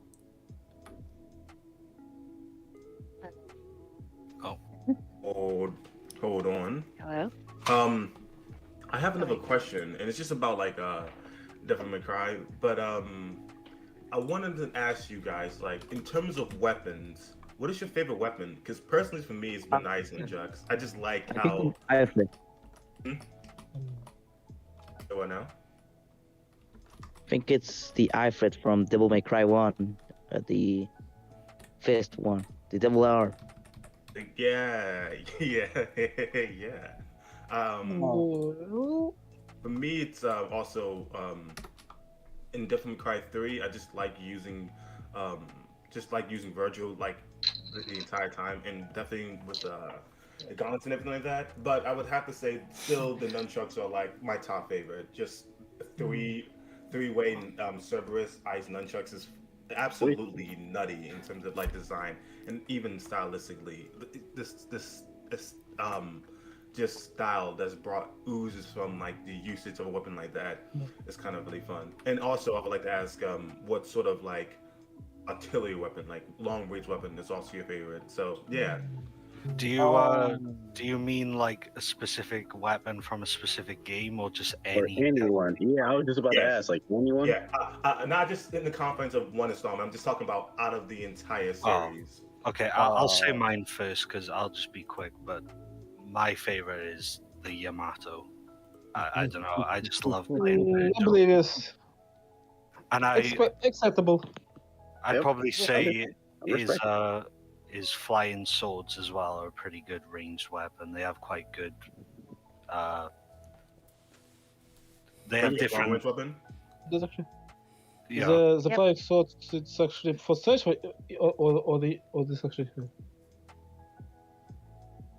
Oh, the swords for the long range artillery weapon. Like if that counts, it is long range. But if you just mean like proper like gunfire, I'd probably say the double Kalina and in 5. Personally, for me, I love Aquila.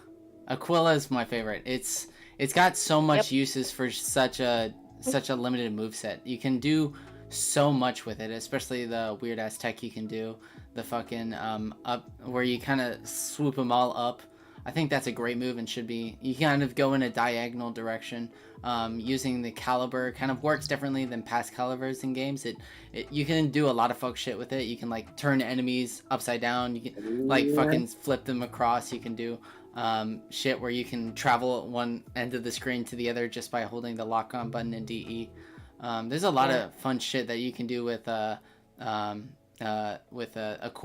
and I think it really works. And my favorite long range weapon was probably the Artemis, the laser weapon in 3. In 3? Yeah. Sir. Yeah, that weapon is it's so good, man. It's really good. A laser? What are you, a Halo fan? Yeah, I know, right? Crazy. As I was actually thought that actually Artemis is actually not laser, but energy beam actually weapon. Hey, that thing be hitting. I love that damn thing. That thing is so damn nice. I'll probably say my favorite melee weapon is Agni and Rudra. Favorite long range Actually, mine weapon. I don't know. I don't know. I haven't really thought of that. I guess ladies on Kalina Ann. Honestly, that's all I can think of. Yes. Well, that's actually my turn. My answer would be more complicated.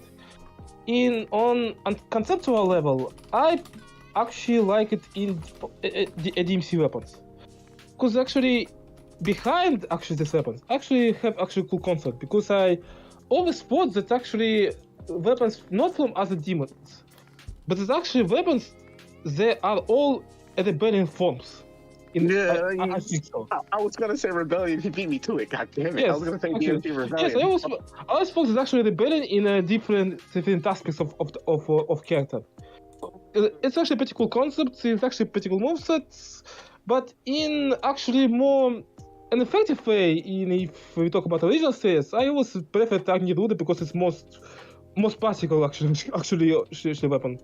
And with in combination with rebellion, it's actually most practical set. If you actually play in free especially on them there, you can build a trickster style, Agni Ruda, rebellion, and in guns actually you have ebony ivory shotgun, and it's actually the most practical and most useful build of all. Yeah, you can. Yeah, no, you can. Yeah, that is your own god, but seriously, who plays with God, who plays with God, but actually a full geeks who knows how to play it. All right. Hey guys. Can I Hey. add something? Sure. Go for it. Yeah. Sure. I have a few. It's the Aquila, and yeah, I agree. And the Osiris. The Cerberus. I think aesthetic-wise, I forgot the one in DMC4 with a lot of like guns on a suitcase. What was that? Pandora. Oh yeah. Yeah. Yeah, I like that. Actually, Pandora's. I don't know Throne. why I didn't think of Pandora. It's got the gaming chair, guys. Isn't it great? All right. Well, Right. it's The best complicated gun actually, ever. That one. especially, especially on Gunslinger. Pandora definitely invokes MODOK vibes. Like, haha, behold. I have. You mean Marvel Modocs? Yeah, it's just that to me I don't think I brought up firearms, but I've always been a fan of like sawed-off shotguns, and since I've also have like an unhealthy obsession with nunchucks, Yeah. since they are the most impractical Oh, yeah, weapon ever Cerberus. in the universe. I just like the fact that he also wields this like a nunchuck. Like there's a moments where he just spams it, like it just is just cascading around his body as he's like devastating multiple enemies around him, and that is Uzu's style. And once again, I really do enjoy that. Yeah. Now, the question I wanted to ask y'all is, in terms of soundtracks, I feel like a soundtrack is definitely something that truly immerses you. If it's not a good soundtrack, your gaming experience is something you're going to more or less try to breeze through or run through rather than just envelop yourself into, just completely immerse yourself into.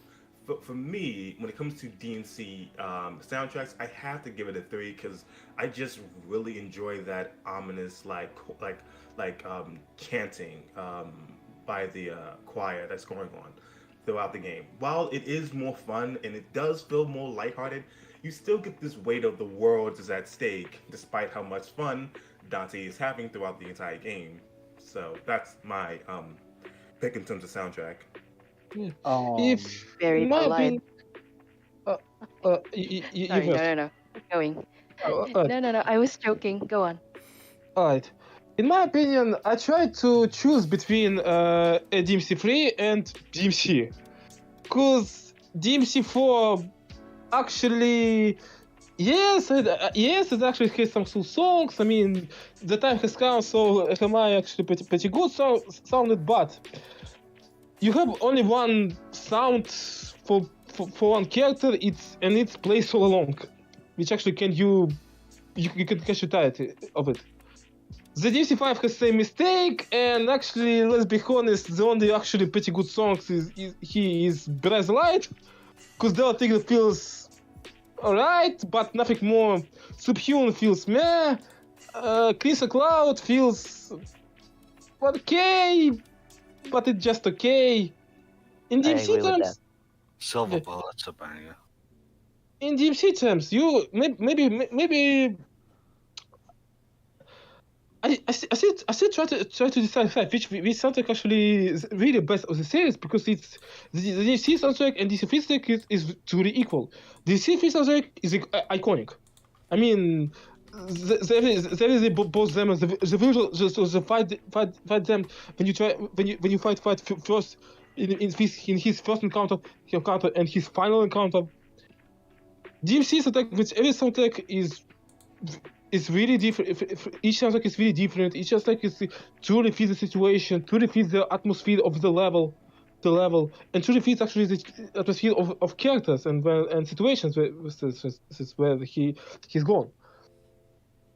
I still can't decide, because I don't know.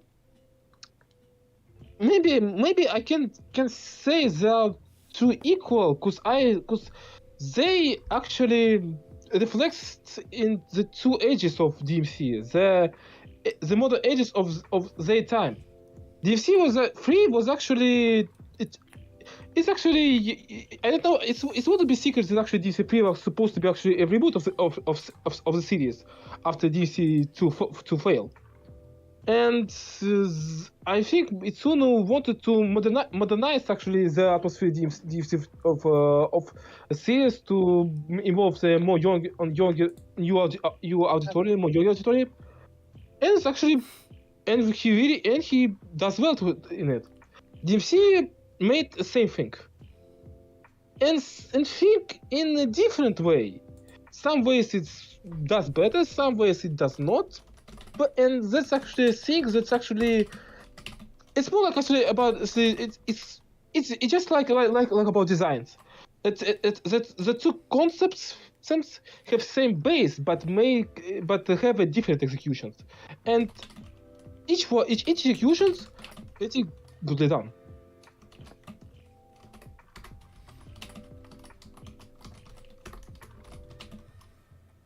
I think I know this might be a choice that everybody saw coming, but I think the reboot honestly has the best music.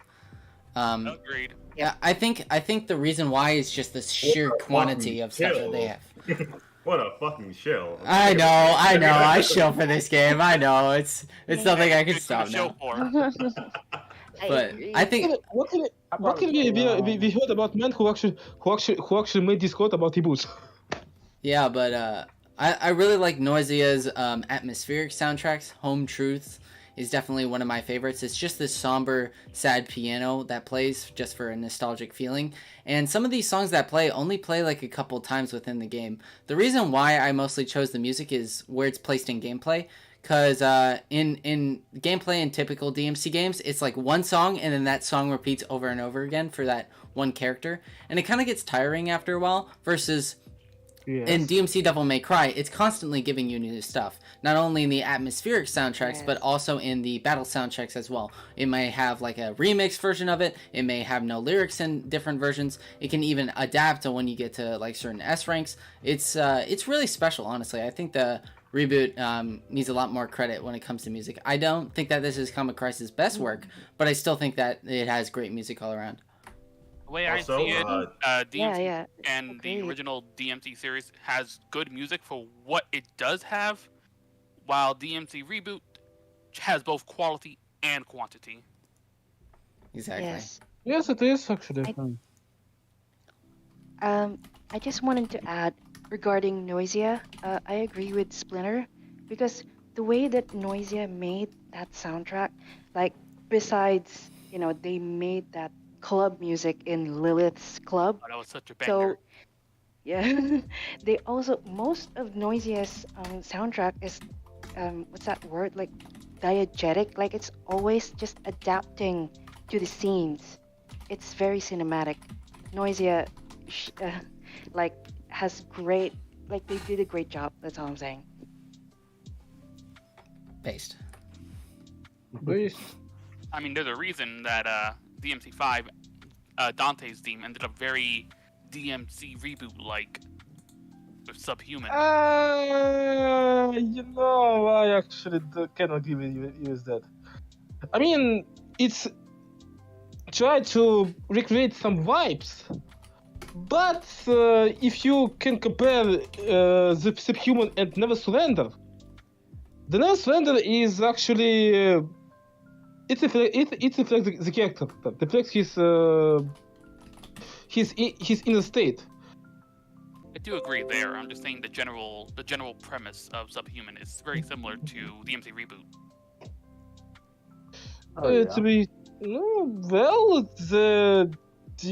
DMC5 has many things which were actually borrowed from Reboot, so actually, it's actually I actually no wonder for in this. Also, I just want to point out that another great music is I like it whenever your extras or library music is really great. Time for some shilling of my own. In the video, I actually used that. It made editing so much more like just a breeze to get through because I was just sitting there chilling. It's very the music for like extra credits or anything like that. It's just I love DMCA's music. When you go into that place, you can kind of just stay there for a long period of time. Similarly, it's kind of like I would say another game I would attach it to is Dynasty Warriors menu music. Like when you look at the items, like weapons or anything like that, I love that theme from Dynasty Warriors 4. It's really good. But actually, there is some way where actually DMC5 soundtracks is surpass DMC soundtracks. And that's memes. Because no, seriously, you can't fight more memes. No, you can't fight more meme soundtrack. It's actually Metal Gear Rising soundtrack. But besides it, DMC First Attack is most meme soundtrack I actually heard. No, seriously, I opened YouTube, and every second video is a fucking DMC5 character status, especially visual status. I'm really not a fan of how much it just became a meme. It kind of undermines a lot of the music, at least in my personal opinion. You know, actually, I don't actually understand this reason of this status. I mean, you first half of video we actually show them some parts of porn cartoons without porn, and the moment when actually porn starts, the starts music and the starts video of various characters which Zemis actually plays do some things, and that's actually should be cool. Yeah, that's cool. The cool character do some things on cool music, but that's all. What's the point of this? I mean, that's actually started from Maxwell videos on Metal Gear Rising, and actually become a real to everything. And you know, it's actually more like a outdated joke. But actually, just to time, actually, it's actually pretty good. But rest is actually Question to the group. In terms, the DMC has like a very large array of characters that have like outlandish like styles, aesthetics, intros, and weapons and abilities. But some of them are covered in a miasma of like cloak and mystique. That being said, I know that some particular side characters you might have been in love with, but didn't get that lot of screen time. So my question is predicated on the notion of who would be the character you would want to see more of, or who would you want it to be expanded upon? But seriously, if you see it, in the original universe, the only character who actually deserves actual short-time actual development is Trish. Because actually, we don't see her development and actually characters from Science first game. Even though actually she had actually potential. So her character, but Capcom makes her nothing like a fan service type character, and that's all. They do the same thing with Lady, but Lady actually have some character most of the time in third game. Yeah, her story is pretty much done. Yes, but wait, if character story actually done, what the hell they do in next installation game? If you don't know how to continue the story or how to write the story, why you include this character? You waste the character, you waste his time, you waste his potential actually. Because actually, that's actually I don't understand this. It's the thing more in DC5 actually. There is actually Trish, there is Lady, there is Nico, and only the character who actually have a character and have actually at the same time which actually have something is Nico.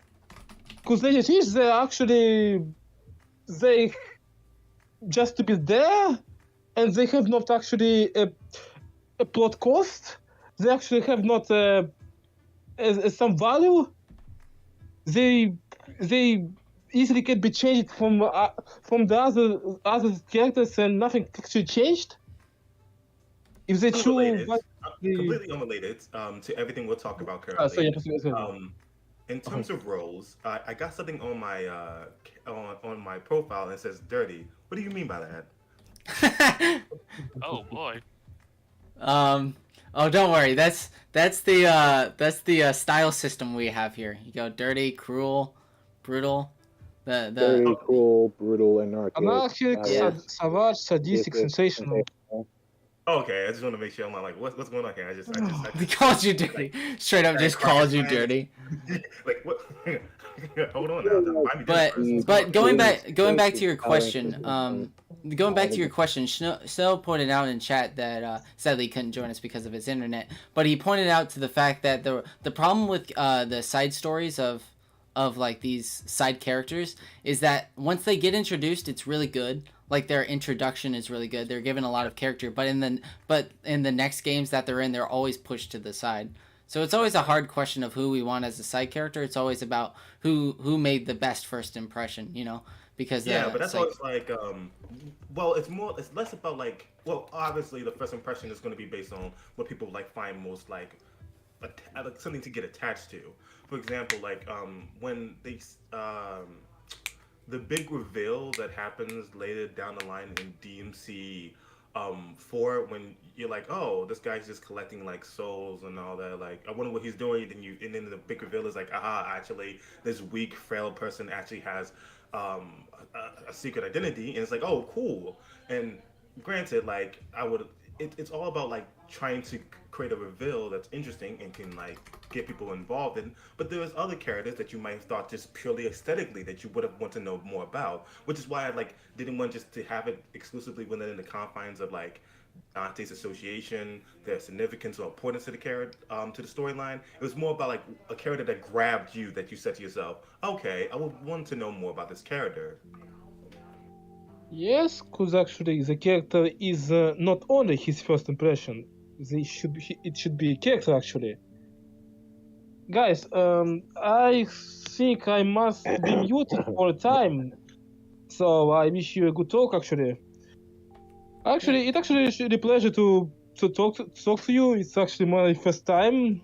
That's actually, I'm sorry if actually not so good English. I'm from Russia, so it's actually. You speak pretty That's good. It's pretty Oh, good. It's okay. Thanks, guys. All right, guys. I wish you good talk. Goodbye. Good luck, guys. see ya. Have a good one. Yeah, See you later. All right, to continue the All discussion, right. let me just say one thing. Lucia, Oh yes, please. Oh, yes. Lucia, You've got my attention. Ho ho ho ho. Lucia. DMC 2, yeah. But Lucia had potential, but never was fully, expanded There's upon. so much that DMC2 could have elaborated on in future games that just does not happen, and it's so sad. Really, DMC 2, in my opinion, has a character that could be done well. Like, think about it here. She is a manufactured demon, a man-made demon.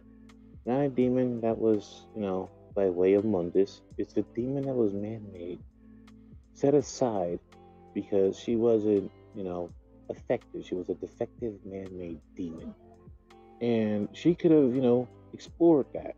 She could have been able to figure out who she is, what she wants, her desires and everything. And then they just decided to say, screw that, let's just put her in a novel. Yep. The thing I have with side Yeah. characters in DMC is a lot of times when they're introduced, that's also where the story ends. There's rarely ever a continuous story that happens in multiple I'm gonna take a games, real like break for a second. the situation I'll be with back in Dante a and second. Virgil ends up happening. And that tends to be why after their initial game, they just kind of get tossed to the side, get pushed to a novel, have nothing happen ever since then. And it's so Period. sad. Yeah. Can I add something about Lucia? Please Can I- do. Yeah, sure. Yeah. I agree about this sentiment of having Lucia just give her that that spotlight, because as someone as Scar mentioned, like Lucia is a walking like thematic character. regarding Devil May Cry as an entirety. Devil May Cry explores the human condition through a supernatural, this supernatural storyline. So, like, we have Lucia as this like protagonist that is confused about her own identity, or she's struggling to like try to find her identity or something. And She's then a we have paradox, Dante, who's a yeah, walking, talking, yeah, living paradox. yes, exactly. So we have Dante, who could be like a guide to her, like who's a veteran at that point, like in Devil May Cry 2. Or if there's going to be like a sequel, like I'm I'm like hoping like they should just explore Lucia in this hypothetical like sequel, that they should just have Dante like give this like mentor not just on his like nephew Nero, but on other characters like Lucia. So yeah, anyway. Yeah, that could be done not only with his nephew Nero, but other people that want to join under his wing, you know? Like, yeah, Dante doesn't like that because it puts a lot of responsibility on him, but when you look in a sense of Dante being a quote unquote Batman, it kind of develops into a dynamic that was never seen before in DMC because Yeah. Dante could be sort of like not only the uncle of Nero, but sort of like a father figure that Nero never had until Virgil came about. And not only that, but can be that figure of Becky's. hope, like what Lucia had. And not only that, but sort of a father figure that Patty never had, and could also, you know, mentor Kyrie if he had the chance Yeah, to. yeah. And it could also Yeah, kind of bring up the fact that Dante himself has never really had a father figure. Yeah, because honestly, as much as Dante can actually deny, the man has daddy issues. Yeah. Oh my, daddy or mommy issues. Kind of both, really. Mommy issues for the win. Let's go. I mean, Trish is here, so like. Well, you're not wrong, since Dante does work with a person who has the structural similarities to his mother. Mother. So, You know what? Speaking of mothers and all that, I was winning. I was just about to meme so badly, but I was just about to meme so bad. I was about to like, what is your thoughts on the Oedipus? No, but the thing I was going to say next was since we're talking about emotional attachment and all that, I was going to ask you guys, what is your like favorite moments in the DMC franchise? Because for me, one of my favorite moments, even though I didn't really care that much for like Nero's as a character, I do like his combat style, but his storyline was not as interesting, at least in terms of exclusively if we just operate within his confines as his narrative. But like in terms of its relation to our other characters, it became fascinating because Dante is not exactly a character that has like a lot of like, doesn't really show us everything, and he always is kind of like a he piques you and allows you to see some of what he's feeling at times, but it's not often like he's not that very much of like a readable book. So my favorite moments is when he takes the blade, and then he shoots it through the enemy, and Nero's is just in a comatose state, and like you can see this kind of swaggy, cool character in all his composure, like, come on, dude, get out of there, like, you got this, and then he yells, and like this is like he's the concern, and that moment, and that small moment, you can see the like parental like figure come out of Dante in that moment, and I love that moment so much.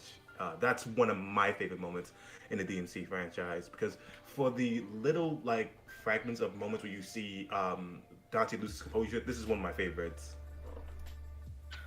I've got like three. Like my main ones are like I really enjoy the first battle at the top of Tem and Shell, what the hell? DMC 3 between Dante and Virgil.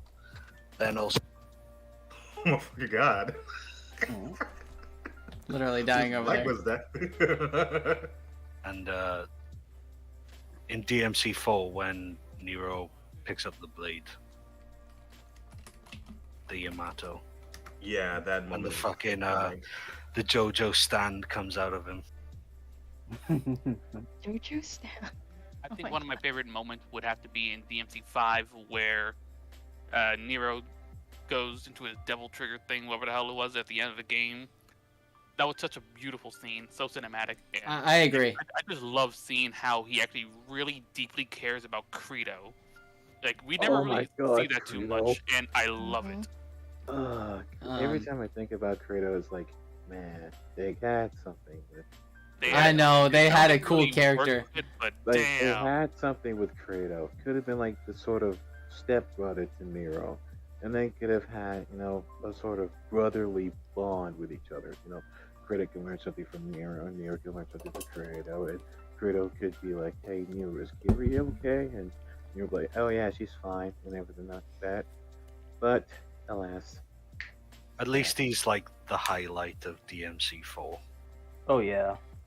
Someone mentioned, a show mentioned, favorite moment in DMC 5, getting to play Dante after half a game. I know, I saw that comment too. It was great. hey man, Nero's not that bad once he gets the devil arm. I do love playing as Nero. He's really fun. I actually kind of like him a bit more than Dante. But at least he's more valuable than V. It was Yeah. Speaking of, I wanted to touch on, someone brought up the devil trigger moment when he activates it. I do have to say, like, that was the moment when he stops both Dante and Virgil. You start to realize, like, oh yeah, this is like it, to me at very least, it was the series overtly saying he holds a significance just as much as all these other characters, and this was like the first time I felt that. Yeah, being, like, it's synthesized the within moment series. where I realized Nero was actually really, really integral to DMC, at least nowadays. Exactly. Yeah, that's how. And That's it how it makes you also feel. revealed Oh, that okay. Nero was sort of the balance that Dante and Virgil needed. Because without Nero, Dante and Virgil would have been at each other's throats till the very end where they both died. And Nero was sort of that arbitrator that said, yo, two dudes, get over it. You have a family now. Stop it. You're killing each other for nothing. Yeah, it really was a beautiful moment of there's things like understand the bigger picture moment and them standing side by side, which is like the reference for the thumbnail for the video. Wink, wink. Oh, oh, what was that? Anyway, the moment in the it was just a great moment when you just see them standing side by side. I just really enjoy temporary alliances a lot in narratives, is because, well, sure, like having characters at each other's throats for philosophical or like ideological reasons and all that. It is always interesting to see like how pragmatic characters can be despite being diametrically opposed to one another and going, okay, I know we have our problems, but we gotta deal with this first. I always enjoy like how it, and because it's not just there has to be a bigger threat. You have to also take into account the motivations of each character to unify them in a way where the other person says, why don't I just let shit get fucked up and I don't have to do my job or what my goals ultimately are. So I always love those stories. So I like they with Nero, you know, finally had the freaking balls to bitch slap fucking Dante. Oh yeah, that was amazing. Seriously, Dante called him a dead weight. Nero took it personally. Not gonna die my ass. That bitch slap nearly killed me. Fucking Nero- loved it. Nero's Honestly, really though, sad, and I took that personally. that points a picture. Like, if that almost killed them, does that mean Nero is more powerful than Dante? Because the theory states that if you have more human blood in you, the more powerful you become with demon power or something like that. Fair. I mean, Dante and Virgil were maybe. like 40. I think it's because Dante was just worn out after fighting old plastic man in the chair that all of his energy, kind of dripped away. So Yeah, because if Nero's they're much in the younger void, as well. it's like It's they true. need the energy to keep on fighting, and it's been, and it was said by Jester once with Virgil. Really, if he had enough energy, he would have killed Jester in no time. But since he didn't, he's just like, oh fuck, I'm dead. Oh yeah. And there's also something I want to touch on with Nero and power. We all know Virgil is a very power-centric person, but then we see that Nero in DMC4 and DMC5, I think mostly in DMC5, is also someone who really desires power, but for a very different reason than Virgil. I think they're the same, like sort of the same reasons, but it's how they both go about getting said power. Yeah, well, it's And their Virgil ideas would of do anything power to get itself. power. Nero was willing to, take on a long road. He would sacrifice a lot of things. He would, go the extra mile again to power instead of, taking a shortcut to get it. I think um I think the big difference between Nero and Virgil's way of interpreting, power, um well, obviously with Virgil, I think it's because he felt that he lacked something, like it had something to do with his past, with his Regret. family, yeah, the tragedy. Whereas with Nero, because he has a different background, even Yeah. with against Dante. So Nero has a family. Nero has, yeah, he has a brother figure, and he has a relationship with Kyrie. So with the way Nero sees power, I think Nero sees power as some kind of tool to help, protect the ones that he loves. Whereas with Virgil, it was um it was something that Self-motivated. he Crutch. thinks, yeah, Virgil sees it power was as a something that crutch, he while Nero lacks. sees power as a means to an end. Okay, Yeah. here's a question. How do you like how DMC Reboot Virgil handled the power issue compared to his OG counterpart? Honestly, Is they're this for sort of everyone? similar. Okay. They're sort of Yeah, for similar. everyone. I think with it took a long time for me in understanding the reboot version. I think Virgil in the reboot is Ninja Theory's own like their own anxieties with what power can do to corrupt someone. Like I think when we meet reboot Virgil for the first time, he already has this sense of like understanding different forms of power, from not just from the supernatural Virgil side, wants to but flex also on from Dante. because it has anti-establishment themes all around in reboot. So it's ironic with the reboot Virgil, because he has all the resources. He has money, he has power. His power is utilizing the people that he had managed to get roped into the order, including Kat, and now with the main storyline, he ropes in his newfound twin brother. So like, I think the way reboot Virgil's like seeing power, it's more like it's not that he's lacking it. It's more like he wants to utilize power in a controlling manner. Like he wants to control um everyone. Basically, I'm saying that reboot Virgil is some kind of a tyrant. Oh my god. Maybe I'm wrong. You're Maybe not I'm mean, super entirely wrong. wrong. It's That's yeah. that's what he was aiming for, wasn't it? Basically. Yeah, he wants to be the king so he can make sure that he himself can personally ensure that everyone's fine. That's kind of his thing. Oh yeah, yeah. Okay. Like he sees power as like controlling fate, essentially, I think.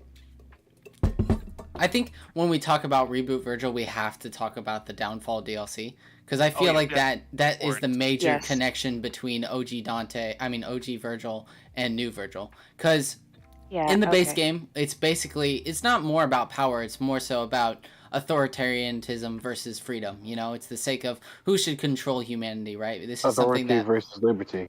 yeah, exactly. Yeah. You know, Okay. it's about like the Mundus and the Virgils of the world trying to control everything and thinking that they're just in doing so and knowing that they're wrong. In the Virgil DLC, we see his like warped point of view get more and more distorted. We see a way of how he thinks of certain events are just flat out wrong. And it turns out all Virgil really wanted in the end wasn't an ideology or to help humans. It was just simply for his own self-empowerment. And now that he understands that, he not only gains power, but also seeks vengeance to try and combat his brother. So that's the way I see it, at least. Yo, question. Okay. Now, the DLC was really like fucking amazing, personally to me. I loved it so much. I like the fact that I like the fact that it really puts into perspective.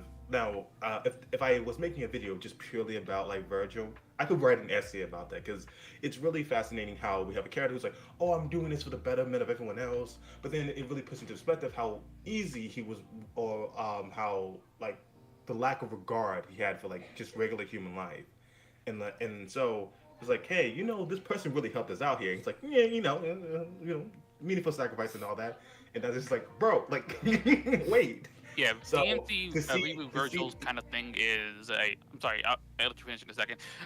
It's kind of the ends justify the means mindset. Okay, yeah. Honestly, I see Reboot Virgil as Walter White from Breaking Bad, because Walter White has to justify, you know, I'm doing this for my family. I want to do this for my Exactly. family. Jesse, we And have to then stop Mundus. Selena- Jesse! Jesse, we need to kill Mundus. But I love the moment in the series. One thing that I feel like people keep missing out on, and I think a weird evaluation of what Heisenberg does throughout the series, is that there's a moment that people go going, oh, this is just a man who wanted to save his family. He became the. I feel like my brain is having a hemorrhage every time I watch a Sigma video. Like anytime those things come up, I'm like, time to have a stroke. Great. But they're like, this is a man who realized he is supposed to be the protector and provider. Like this is why he was slinging that blue rock, rock steady. That baby blue. That baby blue, that Osmosis Jones, really, if you think about it. But there's a moment within the series that is very important to be mindful of. Someone literally offers to pay for his like treatment. Like, hey, bro, you know you can just ask me if you need financial help. But his pride won't allow him to do so. It's that little moment that could resolve the problem that he just does not take because he's a prideful individual. And then the other moment is when he could literally stop making it, but then it's a catharsis. It's that inner person That always incessant need to do it. And then that you see it demon- in yes. and then you That's see it always- in Felina. Yeah, it's always been dwelling within him. So when that whole "I'm the one who knocks" moment happens, it's like the hero eclipse. It's like when we see the protagonist and all his redeeming qualities slowly eclipse into like who this person who's been dwelling within underneath them. And for me, Virgil had that, and they really hyper focused on like, hey, you really were never doing this for like for these reasons. In fact, like his warp perception allowed him to realize, like breaking down that warp perception allowed him to truly accept what he thought about all these events. And interesting enough, I don't know anybody here who's a Fall Out Boy fan. The recent stuff, Mania, was terrible, but the album Save Rock and Roll was actually the theme music for like the time period I did play the game for a second time. After I made the video, I took a time to replay that DLC because it's one of my favorites. And that soundtrack, Save Rock and Roll, really goes well with it. It's kind of like similar to the fall and rise back up, and how he just kind of accepts the way things are and accepts he's sort of like the bad guy in the story. And towards the ending of that story, there's a song called Save Rock and Roll with Elton John. And the song goes so well together because then he dons the iconic hairstyle, he throws his hair back, and there's a echoing soundtrack of "Till Your Breathing Stops Forever." It just good shit. I was cooking. I was like, Thanos was like, I let Thanos cook for a minute, and that is absolutely amazing. At some point I What put was together he a cooking? montage. to really get the experience I was feeling while watching that. But it's kind of like shows like someone who's broken but has a new changed perspective and is stronger because of that, because now he is not living in this like internal conflict. This internal contradiction has been alleviated, thus he can fully be who he's always been. And it's a really good story. I think in terms of highlights, and it might be a bias because Virgil's one of my favorite characters, but I still think it's a really good DLC. It really is. Really, One of the best he is DLCs, especially like because he Walter actually White. has a story for once. Yeah, Meanwhile, in most other DLC games, he's just a character.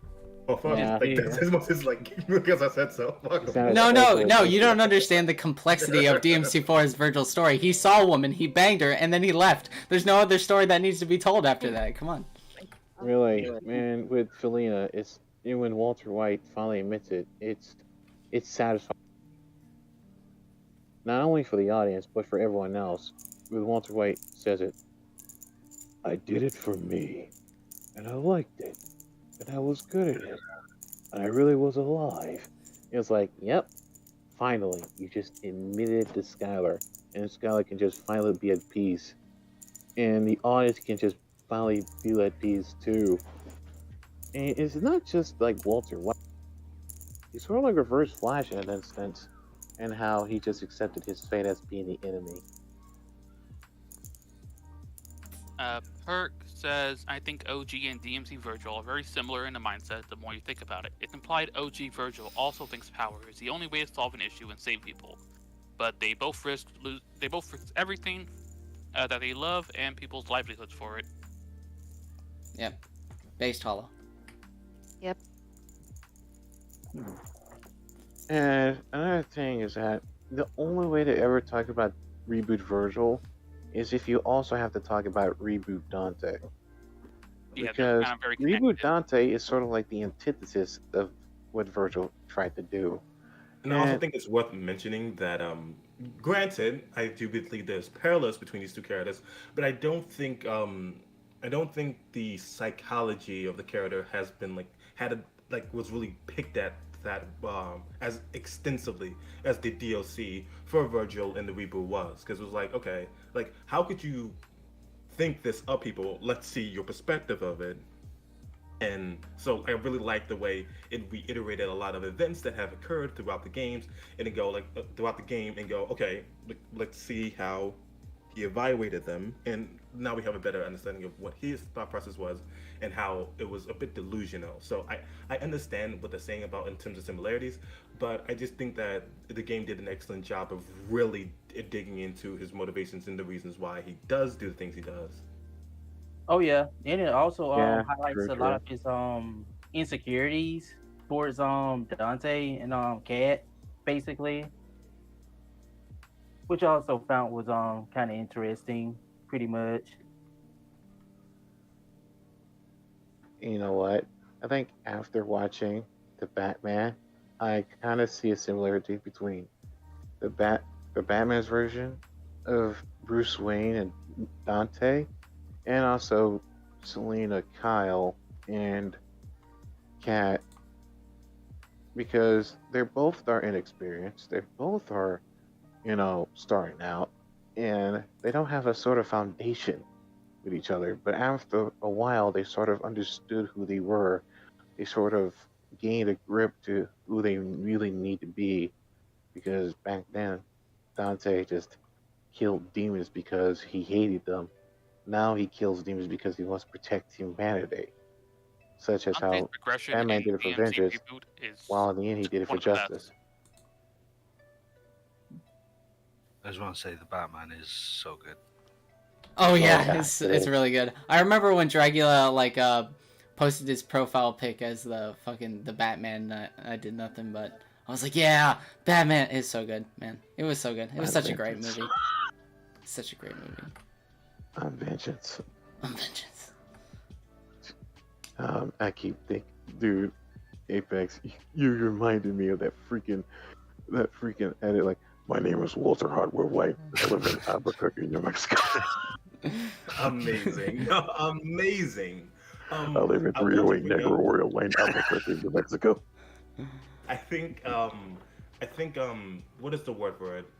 speaking just briefly on that movie, I thought there was something very poignant about the fact that, hey, someone who doesn't interact with anyone else, someone who had to devote almost all their life to martial arts, to analytical skills, to detective work, to just having this persona on a nightly basis and having any time for sleep, wouldn't have any type of social life. In the most practical sense, they just wouldn't. And so the more socially inept version of Batman isn't less of a nuanced take, but more of a like like practical like idea as to like what this would incur. Like someone dies in the movie, and he's like, they were corrupt. They were corrupt. Like he's like a guy just died, my guy. It just seems very binary for you to go, oh, they were doing corrupt shit. Like it just seems myopic to just. But And also bro, like, my bro okay. Bruce Wayne looking like a homeless person. Even though he's the richest man ever, he's the homeless person around here, wearing all nothing but freaking homeless clothes.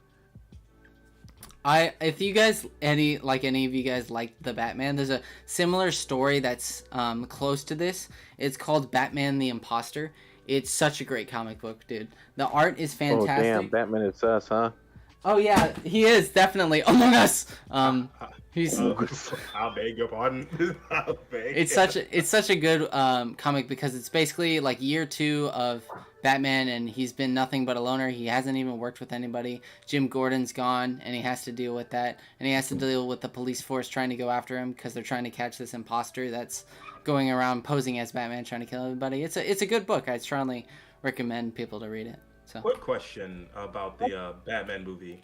Did anyone feel like the Batman helmet had like a really big forehead? Like, I just feel like the forehead was a big. He's got that Code Lyoko forehead. You're right. Yeah. I love that suit though. What? The suit. I think the suit is amazing. Yeah. I do Honestly, think one of the most interesting things about the movie as well is, while being such a vigilante and devoting all your time to saving the world, the mantra of "I'm vengeance" is like, all right. So, a little bit of a small spiel. How ideas can be bastardized is how the most like smallest, punchy, and poignant elements of it can be adopted very easily.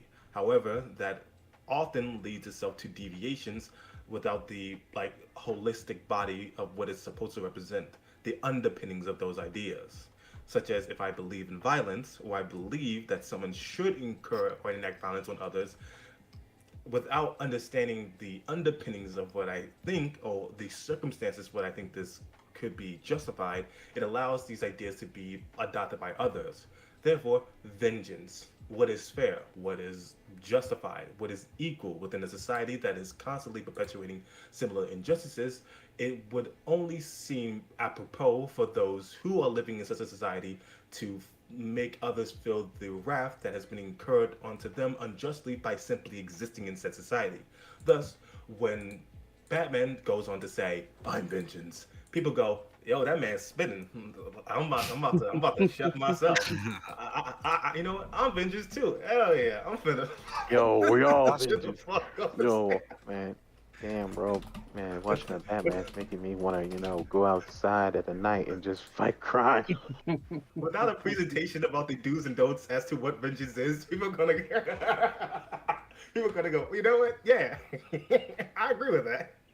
Really, that man was, my man said, man, when I see that light up there, I know I need to fight.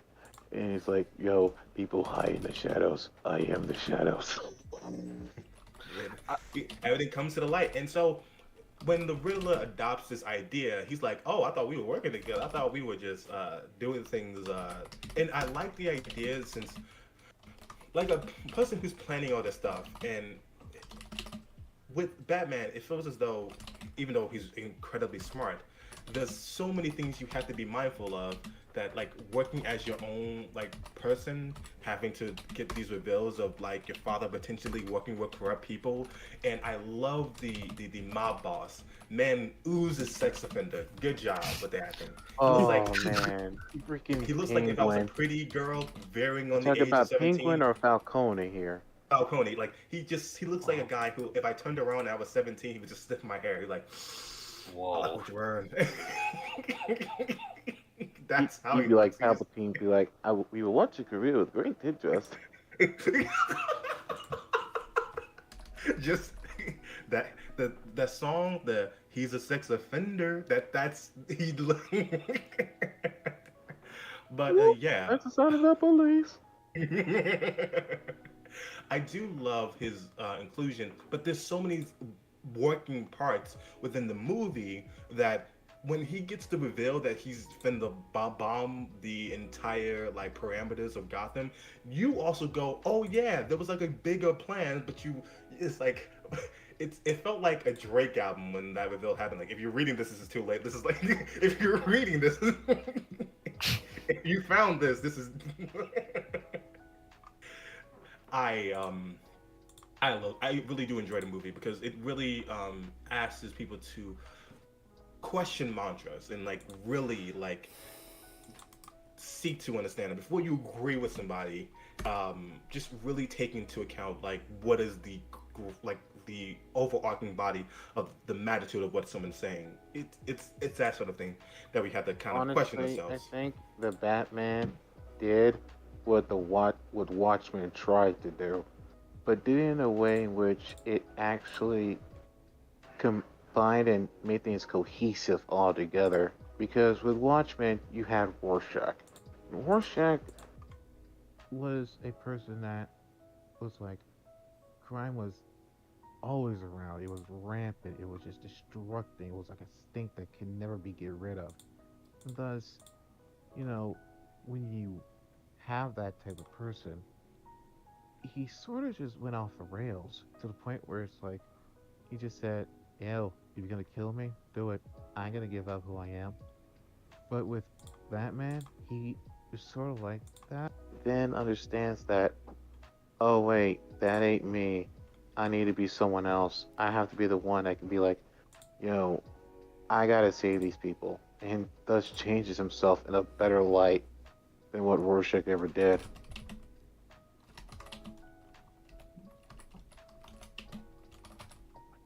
Okay, to bring it back to DMC a bit, what ending Alright. do you prefer?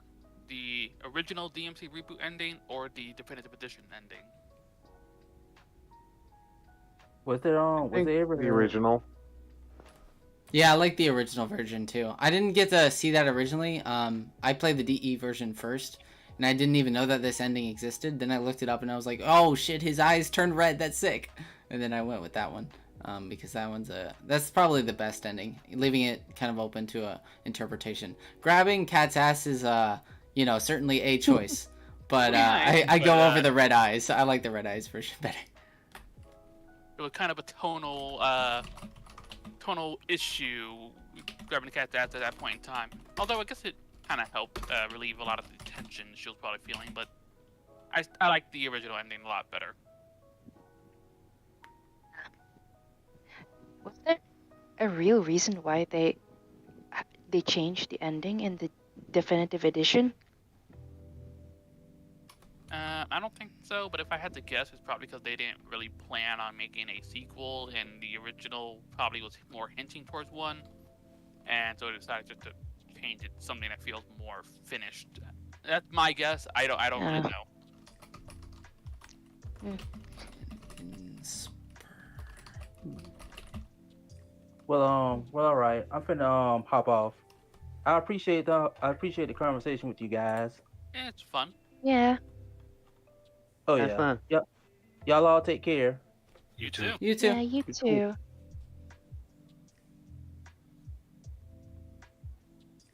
Okay, let's see. What kind of costumes would you want in a DMC Reboot 2 or DMC 6, whatever? I like the one from the concept art, the one that they had originally, which was the one with the red jacket and the black shirt. I think that would. It's like DMC 1's color scheme, but dressed down a bit. I really like that version. I wish that they went with that version in the end of the game. So.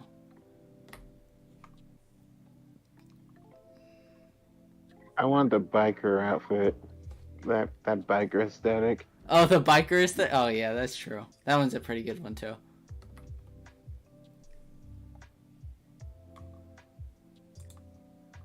Sorry, right now I'm trying to. A Ninja Theory officially released the DMC Devil May Cry turns 10 today. You know, they tweeted about it, so. So yeah, I have a question, a real question for all of you DMC followers. With the reboot, if with that coming out, with the reboot that obviously everyone's played at this point, if there was to be a sequel, what would be some plot lines you would want to see expanded upon? I know that a developer has released their Heaven. own idea of how a sequel would go, but I'm not really a fan of that. What I would like to see more, I would like to see more of Kat and how she can do things, help out in her own way, despite like without having much superpowers besides her witchcraft. And I would like to see more about the demon world because we never really see too much of that in Devil May Cry. Oh, wait. Yeah. Just to add, regarding Cat, I think it wasn't me, but someone else on the Discord brought it up. Like they wanted Cat to be a playable character, and I quite like that idea. Like because I don't know, like maybe it's because in the main line we've always had mostly Dante, but in DMC5 we have like Nero and then V turns out to be Virgil, and so maybe like in this sequel, like having Cat be playable and have like a slight switch of like a slight switch of genre. Like how would she be like in this Devil May Cry world? Like how would she play versus compared to Dante, who's combat heavy? Like anyway, it's just a thought. I think she'll be pretty similar to, say, Era from Final Fantasy VII Remake. Just instead of like have a staff, she has her can, and it's a lot more offensive based. It would be very interesting to see how they would do things.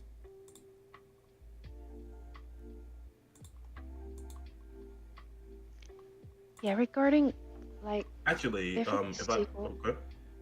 I was gonna say sorry, I was gonna go say on, that go ahead. what you were talking about actually sounds like a really good idea. Considering that like the character's abilities to traverse in other areas, it would be nice to see a character that has. Speed. If there was ever a good excuse to have stealth missions within the series, you could do that with a character, or have her combat be primarily about her ability to like become translucent and like go pass through enemies and to attack them. So see, attacking style is more like a stealth assassin oriented style. That could be like the place that could go. The reason why Kat's so interesting to talk about when it comes to wanting her as a playable character is that you can do nearly anything with the character, because all the devil hunters are restricted to basically guy with sword, he has gun, sometime too. That's basically how most of the characters work. But if you have Kat like operates outside that spectrum. She literally is using magic as her core mechanic, or magic or dark magic or witchcraft or whatever. It gives her a lot more room to experiment, you know. Yeah, and I think it'd be nice to have like a glass cannon sort of character, some I is agree. a bit strong in her own ways, but like she really can't get hit. So you have to be very mindful of how you traverse that level. Yeah. With regards to Cat, I think when we're talking about Cat, I think we're also we have to be mindful about the actual world building as well. Like because, yes, Cat has like magic, right? Like she can do a lot of these things, but that would also mean that her limits would have to be in tandem with how she is trying to understand or is trying to learn about the world of Limbo or the world of the demons, how their magic could affect the human world, whereas her, as probably the only human so far who has magic, who has powers, how would her magic affect the demons and how it affects the demon world?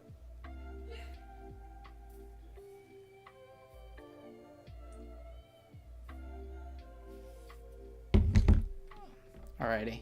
Is that all the questions? Is that all the questions you had, Axel? Actually, it is. I have a Velma video to record, so It's I sweet. appreciate everybody Alright. taking the time to chat with me. That's everything from me. Till next time. Peace. Peace. Have a good one. Peace out. Goodbye. All right. I think I'll end the stream here, along with my departure as well. But yeah, this was really fun. I made a tweet over at the. I made a tweet at the. Ninja Gears set. Nice. Ninja Good. Gears Please do set, that Ninja- if you guys have the chance. Send them some love. They should. I said, send oh them some boy, have you positivity. guys freaking delivered. Thank you for developing this game, and hopefully you have plenty of fun with your project Hellblade 2. Keep it up, guys. Also, the art is awesome. Really, the art that they have is awesome. I love this art. With Demon Dante roaming around with the demons in Limbo City. That's pretty sick. Yeah, it is sick. So, yeah, I'll end it here. Thank you guys, honestly, for those who either watched the stream or joined into the call.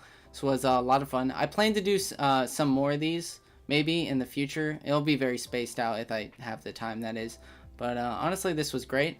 I'm glad to foster such a great community that I'm very proud of. It sounds like a dad thing, but I honestly am proud of all of you guys.